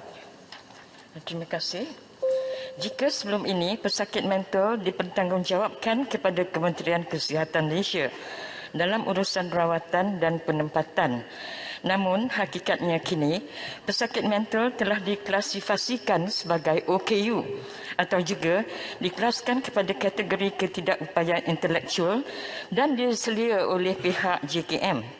Soalan saya, sejauh manakah ketersediaan dan kemampuan pihak JKN dalam mengambil alih tugas penjagaan, rawatan dan penempatan golongan OKU ini, memandangkan tiada penempatan khas atau khusus disediakan kepada pesakit mental ini untuk mendapatkan penempatan dan rawatan yang sesuai agar isu golongan OKU yang terabai dan tidak terurus dapat diatasi. Terima kasih. Terima kasih. Saya rasa agak lari dari soalan asal, tapi Yang Hormat Timbalan boleh jawab. Ya, saya hanya menjawab soalan secara umum, Tuan Dipertua. Sebenarnya isu yang berkaitan dengan masalah rawatan, kesihatan yang berkaitan OKU ini di bawah bidang kuasa KKM. Kami di KKM hanya membantu dari sudut bantuan kebajikan. Dan untuk makluman Dewan, sehingga 30 September 2021, di mana kita di statistik pendaftaran OKU mental ini yang melalui jabat kami adalah 48,902 orang. Kuala Terima kasih Datuk Yang Dipertua. Soalan saya ialah adakah semua pemegang kad OKU secara automatik akan menerima bantuan daripada pihak JKM? Dan bagaimanakah kementerian menilai sesuatu bantuan itu sama ada perlu dinaikkan jumlah bantuan ataupun dikurangkan, bahkan mungkin ada yang perlu dipotong? Terima kasih Datuk Yang Dipertua. Ya. Terima kasih Yang Berhormat di atas soalan yang dikemukakan. Sebenarnya tidak semua pemegang kad OKU layak menerima bantuan. Ia tertakluk kepada syarat. Pemegang kad OKU yang berpendapatan bawah daripada RM3,000 pendapatan isi rumah layak memohon. Dan bagi allowance yang mereka yang bekerja, untuk mendapat allowance pekerja cacat yang berpendapatan bawah pada RM1,500 sebulan. Jadi sebenarnya kita menggalakkan semua ibu bapa yang punya anak OKU untuk mendaftarkan anak-anak mereka untuk mendapat OKU sebab banyak keistimewaan yang disediakan di bawah kerajaan, sama ada di bawah swasta ataupun di bawah kerajaan, kemudahan-kemudahan, dan kita senaraikan ada lebih kurang 32 kemudahan yang disediakan sama ada melalui kerajaan ataupun swasta. Jadi kita harapkan supaya anak-anak yang OKU ini berdaftar untuk mereka layak mendapat mana-mana kemudahan yang sesuai bagi mereka. Terima kasih. Seterusnya saya menjemput Yang Berhormat Datuk Seri Abdul Aziz bin Abdul Rahim. Soalan saya nombor 7, Tuan Ketua. Nombor 7. Yang Berhormat Menteri, sebelum menjawab, saya rasa perkataan nombor 5 di barisan kedua itu ialah fasiliti ya, dan bukan fasiliti ya. Ya, silakan. Terima kasih Datuk Yang di-Pertua. Untuk makluman Dewan Yang Mulia ini, SOP pengajaran dan pembelajaran secara hybrid yang telah diluluskan oleh Majlis Keselamatan Negara ataupun MKN pada 23 September 2021 bagi semester 1 sesi akademik 2021-2022. Pembelajaran secara hybrid adalah proses pengajaran dan pembelajaran di kampus secara bersemuka dan dalam waktu yang sama ada juga PDP dalam talian. Kemasukan pelajar secara fizikal ke kampus IPT telah dilaksanakan secara berperingkat bermula pada 15 Oktober 2021 dan semua pelajar di kampus boleh menjalani PDP secara bersemuka. Manakala pelajar yang belum kembali ke kampus pula boleh meneruskan PDP secara dalam talian di lokaliti masing-masing. Dari segi kesediaan IPT, semua institusi telah melaksanakan pembelajaran secara hybrid dengan memberi penekanan mengatasi isu kemudahan pembelajaran dalam talian seperti internet, pemilikan peranti elektronik pelajar serta kemudahan peralatan PDP dan latihan yang diperlukan oleh tenaga pengajar. Dalam hubungan ini, KPT telah memperkenalkan pelbagai inisiatif bagi memastikan ketersediaan IPTA dalam memberikan suasana PDP hybrid yang kondusif kepada pelajar. Ini termasuklah menyediakan capaian jalur lebar yang bersesuaian di IPT, menaik taraf MyRan serta memberikan bantuan peranti seperti sumbangan laptop dan pelan data yang bersesuaian kepada pelajar. Selain daripada itu, kurikulum program juga telah disesuaikan dengan kaedah pembelajaran dalam talian dan juga hybrid. Penyelarasan kandungan program dibuat secara agar dapat memenuhi keperluan pelajar dan dia mengambil kira kandungan pembelajaran yang memenuhi standard program, pendekatan pembelajaran yang lebih fleksibel dan kaedah penilaian yang berbeza daripada kaedah konvensional. Terima kasih. Soalan tambahan Yang Berhormat. Terima kasih Yang Ketua, terima kasih Bapak Menteri. Saya dengar apa yang telah dibahaskan oleh Bapak Menteri tadi berkaitan dengan pelaksanaan pembelajaran secara hybrid. Saya faham kerajaan sedaya upaya sedang memastikan segala fasilitis khususnya berkaitan dengan jalur lebar dan sebagainya. Tapi apakah pendekatan kerjasama Kementerian Pengajian Tinggi dengan KKMM? Kalau ada, sila maklumkan secara terperinci sebab saya masih dengar di luar sana ada dua kaedah. Saya setuju pelajar masuk ke universiti, belajar secara hybrid dalam universiti dan ada masa, waktu dan ketika ada keperluan, mereka boleh bersemuka dengan guru-guru itu. Itu satu kaedah yang bagus. Tetapi masih lagi kedengaran pelajar-pelajar yang duduk di kawasan luar bandar. Mereka sangat-sangat hadapi masalah 3G, 5G dan sebagainya. Jadi saya minta Kementerian Yang Berhormat, Menteri KPKT, mesti ada satu kaedah yang betul-betul rapat, berhubung kait rapat bekerja dengan KKMM ini untuk memastikan perkara ini dapat KPT, diselesaikan. bukan KPKT. Kementerian Pengajian Tinggi kerjasama dengan KKMM. Sebab ini jalur lebang, Datuk Yang di-Pertua. Jalur lebang ni, jadi ini masalah 3G, 5G ni. Dan akhir sekali saya nak tanya, apakah pihak KPT akan membenarkan semua IPT, IPTS mengadakan convocation secara fizikal? Ini penting, dan apakah kaedah RTK dapat dilakukan. Ini amat penting untuk anak-anak pelajar-pelajar kita nak tahu. Ibu bapa khuatir apakah convocation ni boleh dilakukan dengan adanya pelbagai yang saya sebutkan tadi berkaitan dengan ujian RTK tadi. Terima kasih. Terima kasih. Yang Menteri. Terima kasih Yang Berhormat Baling. Seperti yang saya maklumkan tadi, semua IPT telah melaksanakan pembelajaran secara hybrid. Bermaksud mereka boleh datang ke kampus berdasarkan kepada 6 kategori utama yang diutamakan untuk masuk ke kampus, dan juga mereka boleh juga menjalankan PDP tersebut daripada rumah masing-masing. Dan di mana memang kerjasama bersama KKMM seringkali, dan juga kita membuat kerjasama dengan perbincangan secara berterusan dengan KKMM. Tetapi mana-mana pelajar yang menghadapi masalah internet di lokaliti masing-masing boleh kembali ke kampus untuk melaksanakan PDP secara hybrid, dan boleh juga melaksanakan secara bersemuka.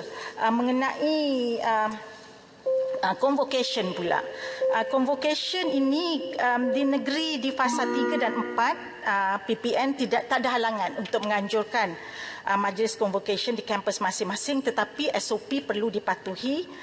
SOP itu telah ditetapkan oleh MKN, dan untuk makluman Yang Berhormat pula, sehingga 8 November kebanyakan UA telah membuat perancangan untuk melaksanakan majlis convocation sama ada secara hybrid ataupun bersemuka untuk graduan tahun 2020 dan 2021 yang tertangguh disebabkan COVID-19.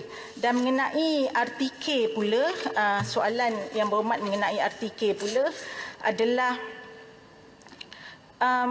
memang kita sambut baik, dan apabila pelajar itu kembali ke kampus, kita telah melaksanakan tes ujian kendiri RTK, diberi keutamaan kepada kumpulan pelajar yang akan kembali ke kampus.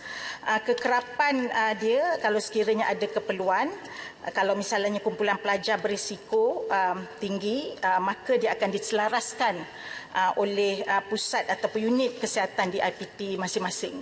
Terima kasih Yang Berhormat. Papar minta laluan. Ya, Papar. Terima kasih Datuk Yang di-Pertua. Soalan saya, apakah kementerian akan melaksanakan pembukaan IPT sepenuhnya bagi membenarkan kemasukan semua pelajar ke kampus apabila negara kita memasuki fasa endemik? Dengan ini, apakah bentuk bantuan kewangan dan juga pakej penjagaan COVID-19 kepada pelajar-pelajar sepanjang mereka berada di kampus nanti?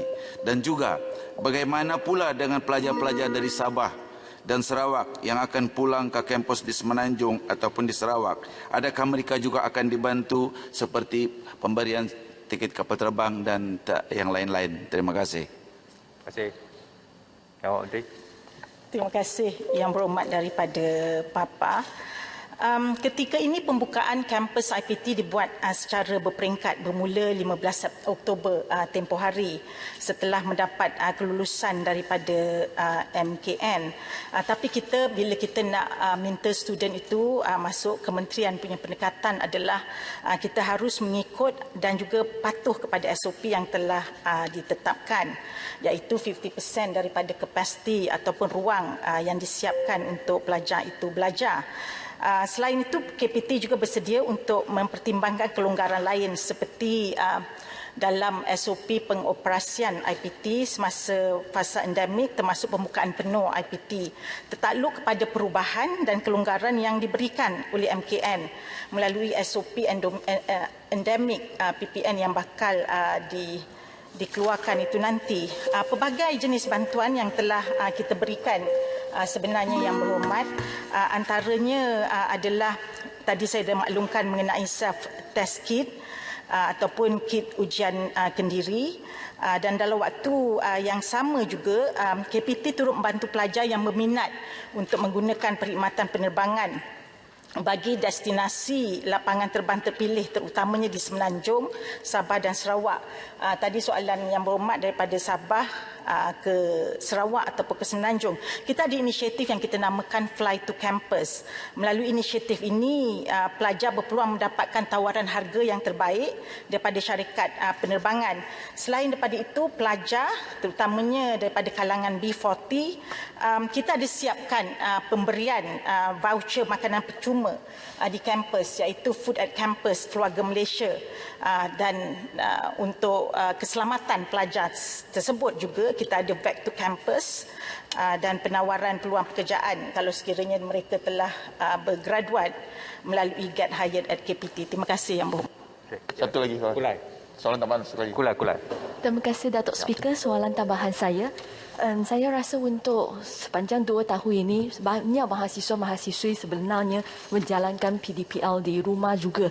Jadi saya melihat bahawa memang KPT ada usaha untuk pastikan IPTA untuk turunkan yuran. Tetapi untuk pelajar-pelajar di IPTS setakat ini, mereka tak terima apa-apa diskaun untuk yuran mereka. Jadi saya nak tanya di sini, apa usaha KPT untuk pastikan IPTS juga berilah sedikit sebanyak yuran, diskaun yuran untuk mahasiswa-mahasiswi di IPTS. Dan utamanya sepertilah KUTA yang sebenarnya dapat 30 juta peruntukan daripada kerajaan ini. Dan selain itu saya nak tanya, bila IPT di Malaysia bolehlah terima pelajar-pelajar antarabangsa untuk pulang ke Malaysia untuk sambung pelajaran mereka. Terima kasih. Terima kasih Yang Berhormat Kulai. Untuk pelajar antarabangsa telah dibenarkan, tapi ianya bergantung pada SOP yang telah saya nyatakan tadi, yang telah ditetapkan oleh MKN. Bermaksud international student boleh kembali untuk belajar di dalam negara ini. Mengenai bantuan ataupun dari segi pengurangan yuran, saya ada menjawab soalan yang dibangkitkan oleh Yang Berhormat Muar sebelum ini mengenai pengurangan yuran di kalangan IPTS. IPTS ini di bawah Akta Syarikat, tetapi KPT saya telah juga melalui kementerian, kita telah juga membuat engagement bersama IPTS berkenaan agar mereka juga boleh membantu mengurangkan yuran ataupun memberi pelbagai jenis insentif kepada pelajar berkenaan. Dan ada universiti juga yang telah melaksanakan pengurangan yuran dan juga insentif berkenaan. Tetapi datanya saya tidak ada universiti mana, saya tidak ada sekarang, tapi saya boleh provide secara bertulis kepada Yang Berhormat mengenai IPTS berkenaan. Terima kasih. Terima kasih Yang Berhormat Tuan Sim Jishin. Terima kasih Tuan Yang Di-Pertua. Soalan saya nombor 8. Terima kasih. Silakan Yang Berhormat Timbalan Menteri. Assalamualaikum warahmatullahi wabarakatuh dan salam sejahtera. Terima kasih Datuk Yang Di-Pertua. Soalan nombor 8, untuk makluman Dewan Yang Mulia ini, MAFI melalui jabatan ataupun Kementerian Pertanian dan Industri Makanan telah pun memperkenalkan dasar penstrukturan semula pukat tuna Zon B bermula daripada tahun 2016 sehingga kepada tahun 2030 secara soft landing. Dan kedudukan wisil yang ada dalam negara kita, jumlah keseluruhan adalah 48,000 wisil yang ada. Yang beroperasi di zon B adalah sebanyak 2,013 wisil sahaja. Pukat tuna ini merupakan peralatan menangkap ikan yang bersifat destruktif dan dia bukan selektif, menyebabkan kerosakan sumber pembiakan ikan sangat ketara, dan kerajaan mensasarkan sifar pukat tuna Zon B ini menjelang tahun 2030. Lantaran itu kerajaan mengambil beberapa langkah. Saya jawab dengan ringkas. ada 3 langkah yang diambil oleh pihak kerajaan. Yang pertamanya, MAFI sangat berbesar hati apabila diberi peruntukan sebanyak RM150 juta di bawah program pemodenan whistle dan mekanisasi tangkapan di bawah dana jaminan makanan DJM. Ini langkah yang pertama, di mana langkah ini adalah kita mengharapkan pengusaha-pengusaha pukak tuna zon B ini dia boleh berpindah ke zon C. Kerana zon C ini biasanya pendapatan dia lebih lumayan dan kerajaan akan membina pemodenan whistle ini melalui Jabatan Perikanan Malaysia ataupun DOF. Yang kedua iaitulah program pembangunan kapasiti berterusan kepada pemilik dan kru whistle pukak tunda zon B, di mana kita dedahkan kepada mereka ini latihan dan kemahiran pertanian. Sekiranya mereka tidak berminat untuk berpindah ke zon C, kita dedahkan kepada mereka kemahiran pertanian, termasuk perniagaan, pemasaran, aquaculture, kultur, industri hiliran, ternakan dan juga tanaman. Semua ini akan memberi pulangan yang lebih lumayan kepada mereka, dan seterusnya kerajaan akan membuat pengawalan-pengawalan yang lain supaya para nelayan ini sentiasa berada di zon yang agak selesa walaupun mereka satu hari akan tidak dibenarkan beroperasi di zon B. Sekian, terima kasih. Soalan tambahan pertama. Terima kasih Tuan Yang Di-Pertua. Saya mengalu-alukan rancangan MAFI untuk meneruskan dasar soft landing yang dimulakan di bawah zaman Pakatan Harapan, dan ini adalah sesuatu yang lebih berkemanusiaan. Kerana kita tahu bahawa kalau kita sekaligus tutup kawasan zon B, dia akan menyebabkan isu food security dan juga pendapatan nelayan yang terjejas. Jadi soalan saya kepada MAFI adalah, adakah kerajaan sanggup untuk memikirkan langkah-langkah lain? Contohnya adalah open season and close season, supaya bahawa kita nampak bahawa apabila masa PKP nelayan tak keluar laut, ikan kembung keluar berlimpah-limpah kerana ada close season. Maksudnya laut pulih semula dengan cepat sekali, ya. Jadi kalau kita ada open season, close season, maka nelayan mungkin sustainable, ya. Dan soalan kedua adalah, bolehkah MAFI melaksanakan penguasaan yang lebih ketat, kerana kita tahu bahawa pencerobohan kepada zon A pun serius, tetapi APMM tidak berupaya dan tidak sanggup untuk melaksanakan penguasaan, dan kapasiti DOF untuk melaksanakan penguasaan pun kurang kerana bot-bot yang lama. Jadi saya mohon supaya Menteri terangkan kepada rakyat di luar sana. Terima kasih. Terima kasih kepada Yang Berhormat yang mengemukakan pandangan yang sangat bernas. Saya kira untuk sama-sama kita menjaga sumber ikan di dalam negara kita. Untuk makluman ahli yang berhormat, selain daripada pendekatan yang saya sebut tadi, ada juga pendekatan yang diambil untuk kita mengawal zon B ini daripada pukak tuna beroperasi. Dan pukak tuna ini, untuk makluman Dewan Yang Mulia ini, bukan saja yang datang daripada masyarakat kita, dan ada juga yang datang daripada rakyat luar negara ataupun pencerobohan kepada perairan negara. Dalam hal ini, kerajaan mengambil pendekatan mewajibkan pemasangan alat sistem automatic identification system ataupun AIS pada semua whistle pukak tuna zon B. Kita pasang ini, dan kalau kita lihat pengawalan yang dibuat oleh pihak kerajaan sangat teliti di mana semua kapal-kapal yang berlayar ataupun menangkap ikan beroperasi ini akan dapat dikesan dengan baik oleh pihak kerajaan. Langkah yang kedua iaitulah kerajaan menggunakan sistem kita melabuhkan tukun dan tukun untuk menghalang kapal-kapal zon B ini ataupun pukat tunda ini daripada beroperasi, di mana tukun yang baru iaitulah tukun yang ada tangan dia, sekiranya terlekat di situ dia kapal ini boleh tenggelam, maka tentunya pencerobohan ini akan dapat dikurangkan dalam negara kita. Terima kasih. Yang Berhormat Jempol. Terima kasih. Yang Ketua, berdasarkan kajian Jabatan Perikanan Malaysia, 60% daripada hasil laut yang ditangkap menggunakan pukat tunda iaitu ikan baja dan juga spesies ikan yang bernilai komersial. Maknanya pukat tunda ni kecil besar semua sapulah.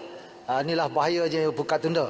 Seperti ikan merah, ikan kerisi, ikan jelamar dan sebagainya, ianya dibenarkan membiak bagi mendapatkan hasil lumayan kepada sumber yang tinggi lah.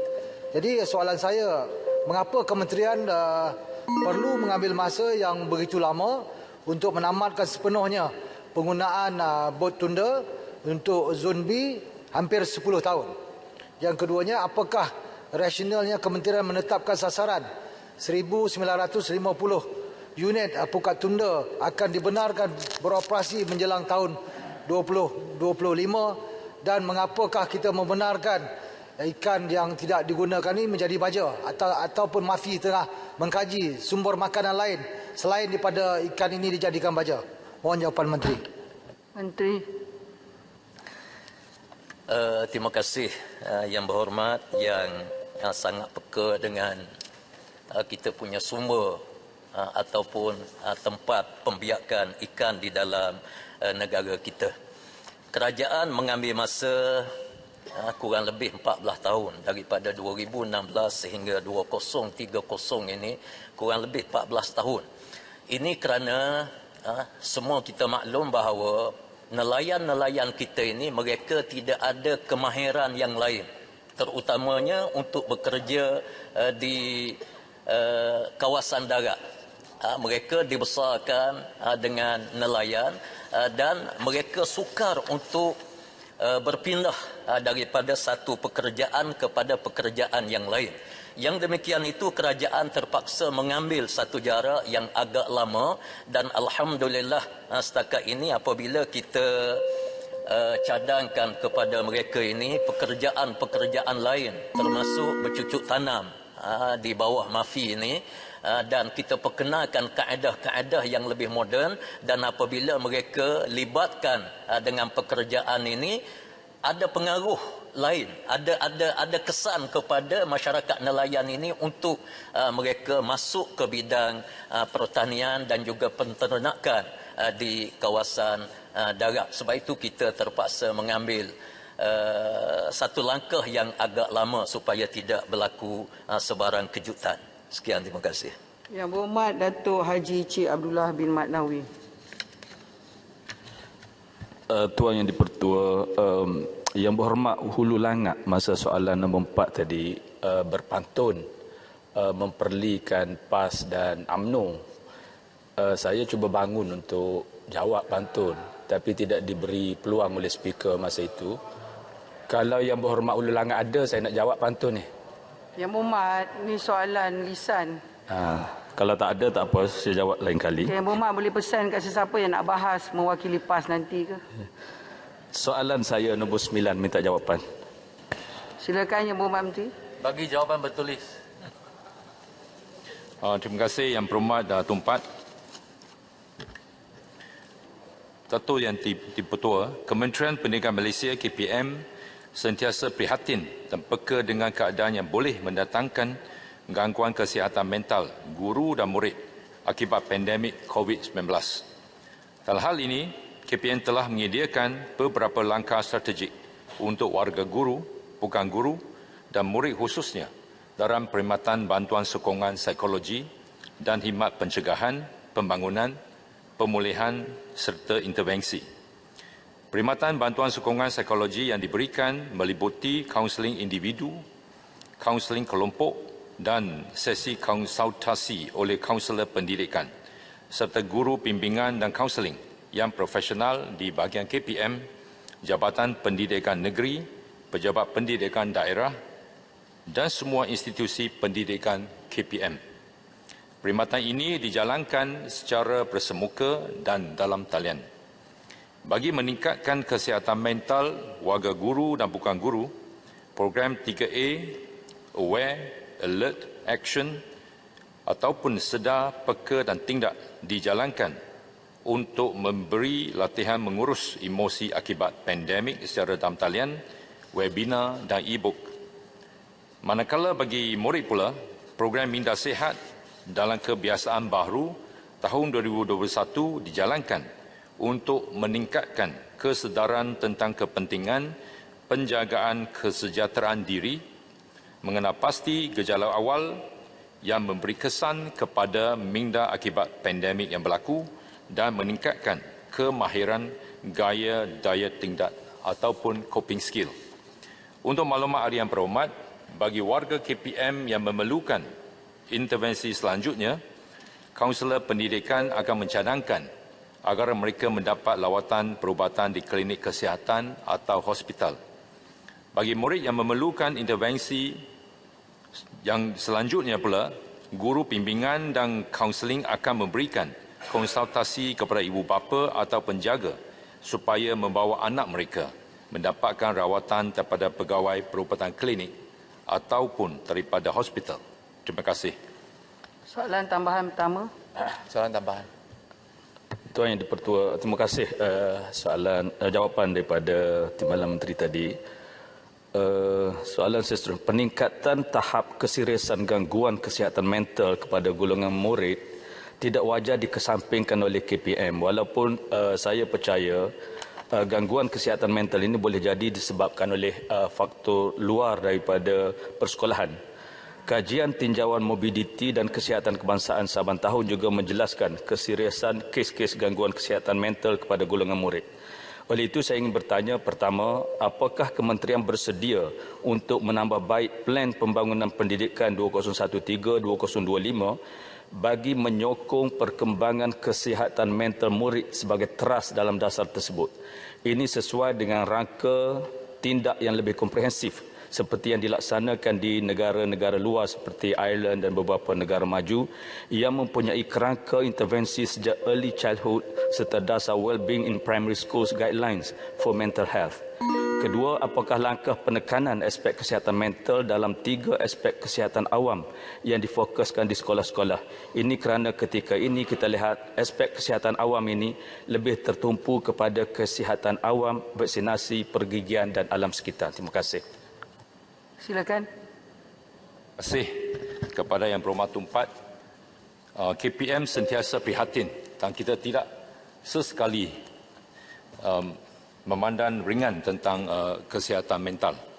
Jadi untuk ke arah itu sebenarnya kita telah menyusun banyak langkah dan termasuklah mengadakan program Minda Sihat dalam kebiasaan baru tahun 2021 yang dilaksanakan selari dengan Pelan Strategi Kebangsaan Kesihatan Mental tahun 2020-2025 Kementerian Kesihatan Malaysia. Jadi ke arah tersebut, banyak yang sebagaimana yang saya sebutkan tadi, strategi yang telah kita susun. Termasuklah yang pertama, promosi Minda Sihat. Jadi di bawah strategi ini, kita telah melaksanakan dan mengambil banyak langkah untuk memastikan pelaksanaan strategi ini, termasuklah melalui sebaran bahan psikopendidikan, infografik, video pendek dan sebagainya. Selain daripada itu juga kita telah mengatur strategi kedua iaitu saringan Minda Sihat dan juga telah kita menyusun aktiviti yang lain termasuklah pembimbing rakan sebaya dan sebagainya untuk memastikan kesihatan mental murid sentiasa terpelihara. Terima kasih. Soalan tambahan kedua, Yang Muhammad Teruk Intan. Terima kasih Tuan Yang di-Pertua Yang Budiman. Tuan Yang di-Pertua, Setakat hari ini hampir 30,000 nyawa telah pun terkorban akibat daripada pandemik COVID.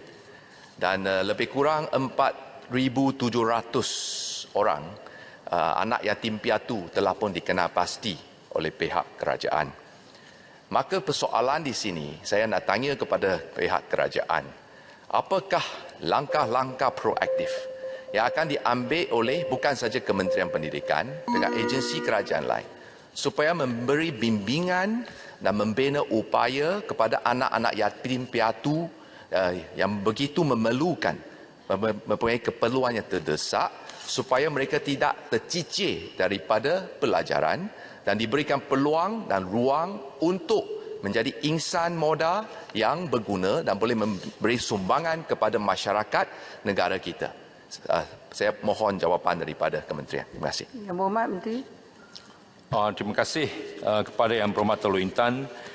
Saya rasa ini memang satu perkara yang sentiasa diambil berat oleh pihak Kementerian Pendidikan Malaysia. Jadi ke arah itu kita telah wujudkan Yayasan Didik Negara untuk memberikan bantuan bukan saja dari segi financial, tetapi juga kita telah aturkan program ziarah cakna dan sebagainya untuk memastikan kesihatan dan pada waktu sama kebajikan murid-murid termasuklah anak yatim atau piatu juga sentiasa diberikan perhatian. Terima kasih. Minta soalan tambahan lagi. Soalan tambahan lagi boleh? Tambahan. Kulai. Saya tak ada masa sebab saya nak kena buat perbahasan. Ini soalan penting. Gangguan seksual. Tak apalah. Nak tanya sikit. Yang Berhormat Puan Alice Lau Kiong Ying. Terima kasih Tuan Yang Di-Pertua. Soalan saya nombor 10. Jawapan Menteri. Ya, terima kasih Tuan Ketua dan terima kasih Yang Berhormat di atas soalan yang dikemukakan. Daripada statistik yang melalui talian kasih 1599, sebanyak 31 aduan telah diterima berkaitan dengan keganasan rumah tangga daripada tahun 2020 hingga September 2021 bagi negeri Sarawak. Manakala statistik daripada Polis Diraja Malaysia pun menunjukkan sebanyak 1017 kes yang telah dilaporkan daripada tahun 2020 hingga Julai 2021 di Sarawak. Isu yang berkaitan dengan kes penceraian berada di bawah bidang kuasa Jabatan Kehakiman Syariah dan setakat ini kita mendapati kes daripada JKSM menunjukkan sebanyak 3,582 kes penceraian pasangan Islam di Sarawak yang telah difailkan dan manakala pasangan bukan Islam pula di bawah Mahkamah Persekutuan melalui Jabatan Pendaftaran Negara berjumlah 2,076 kes penceraian di Sarawak. Kementerian Pembangunan Wanita, Keluarga dan Masyarakat telah mengadakan pelbagai inisiatif dan tindakan bagi membantu mangsa keganasan rumah tangga dan tindakan ini bersepadu dengan pelbagai kementerian dan agensi.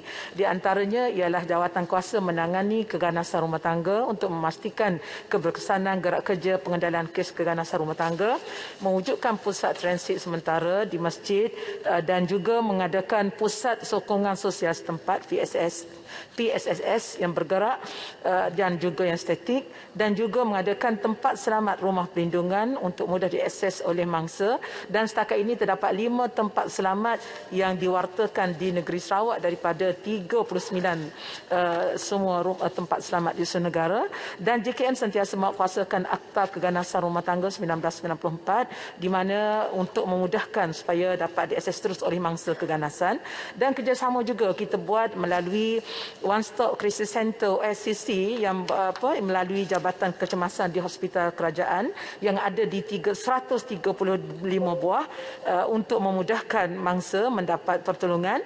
Begitu juga kita mewujudkan pasukan perlindungan kanak-kanak PKKK yang mana untuk membantu mangsa terutama melibatkan kanak-kanak dan di samping itu kita mewujudkan skuad wajah yang kita setakat ini dah bilangannya dah mencah hampir 90,000 yang mana skuad wajah ini adalah sukarelawan wanita anti jenayah untuk membantu mangsa-mangsa yang terlibat dengan keganasan rumah tangga.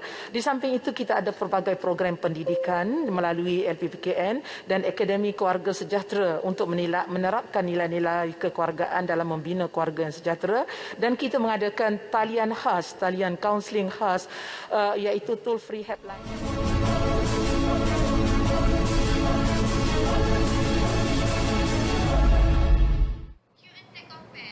Bertemu kembali langsung dari Parlimen bersama saya Vimalah Kasturi Wirasami.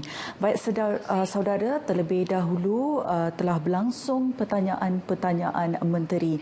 Antaranya Menteri Kesihatan berhubung doktor kontrak, apakah langkah kerajaan dalam menghadapi gelombang kedua harta doktor kontrak? Seterusnya Menteri Kanan Kerja Raya, persediaan kementerian dalam mengenal pasti jalan dan cerun yang berpotensi runtuh bagi menghadapi musim tengkujuh. Dan selepas itu adalah Menteri Sains, Teknologi dan Inovasi berhubung ekspor tenaga hidrogen ke luar negara. Baik, antara yang dikongsikan adalah Menteri Kesihatan Khairy Jamaluddin menyatakan bahawa jawatan kuasa khas yang ditubuhkan Oktober lalu bagi menyelesaikan isu lantikan kontrak pegawai perubatan kini sedang meneliti keperluan bagi pindaan beberapa akta yang berkaitan. Jelas YB Khairy Jamaluddin, pindaan akta itu meliputi akta perubatan dan akta pergigian. Tambah Khairy, Kementerian Kesihatan bersama-sama Jabatan Perkhidmatan Awam juga masih meneruskan perbincangan bagi membuat pindaan akta pencen. Langkah itu bagi melihat kesesuaian penawaran lantikan secara tetap dengan lestari kepada pegawai perubatan menerusi skim kumpulan wang simpanan pekerja KWSP. YB Khairy membuat penjelasan bagi menjawab soalan asal ahli Parlimen Port Dickson.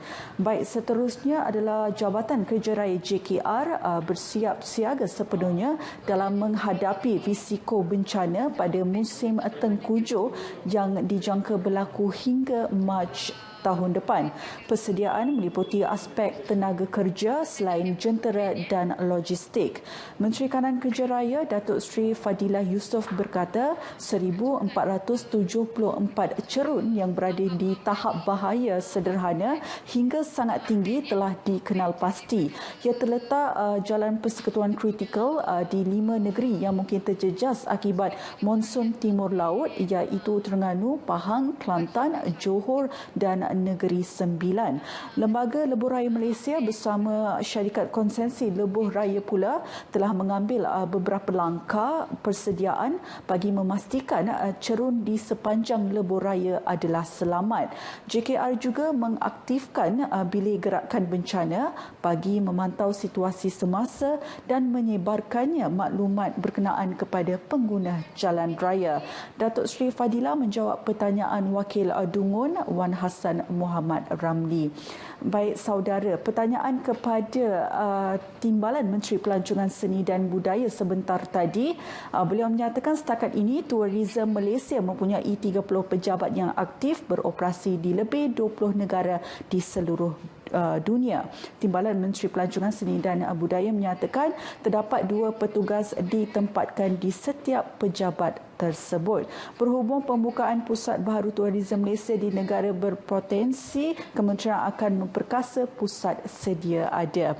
Baik saudara, untuk rangkuman penuh Dewan Rakyat hari ini anda boleh saksikan berita perdana 10.30 malam nanti. Baik, anda juga boleh terus mengikuti sidang parlimen ini di laman sesawang RTM Parlimen, MyClick RTM dan juga RTM Mobile. Sekian laporan langsung dari Parlimen. Jaga keselamatan diri dan ahli keluarga. Sekian, salam hormat.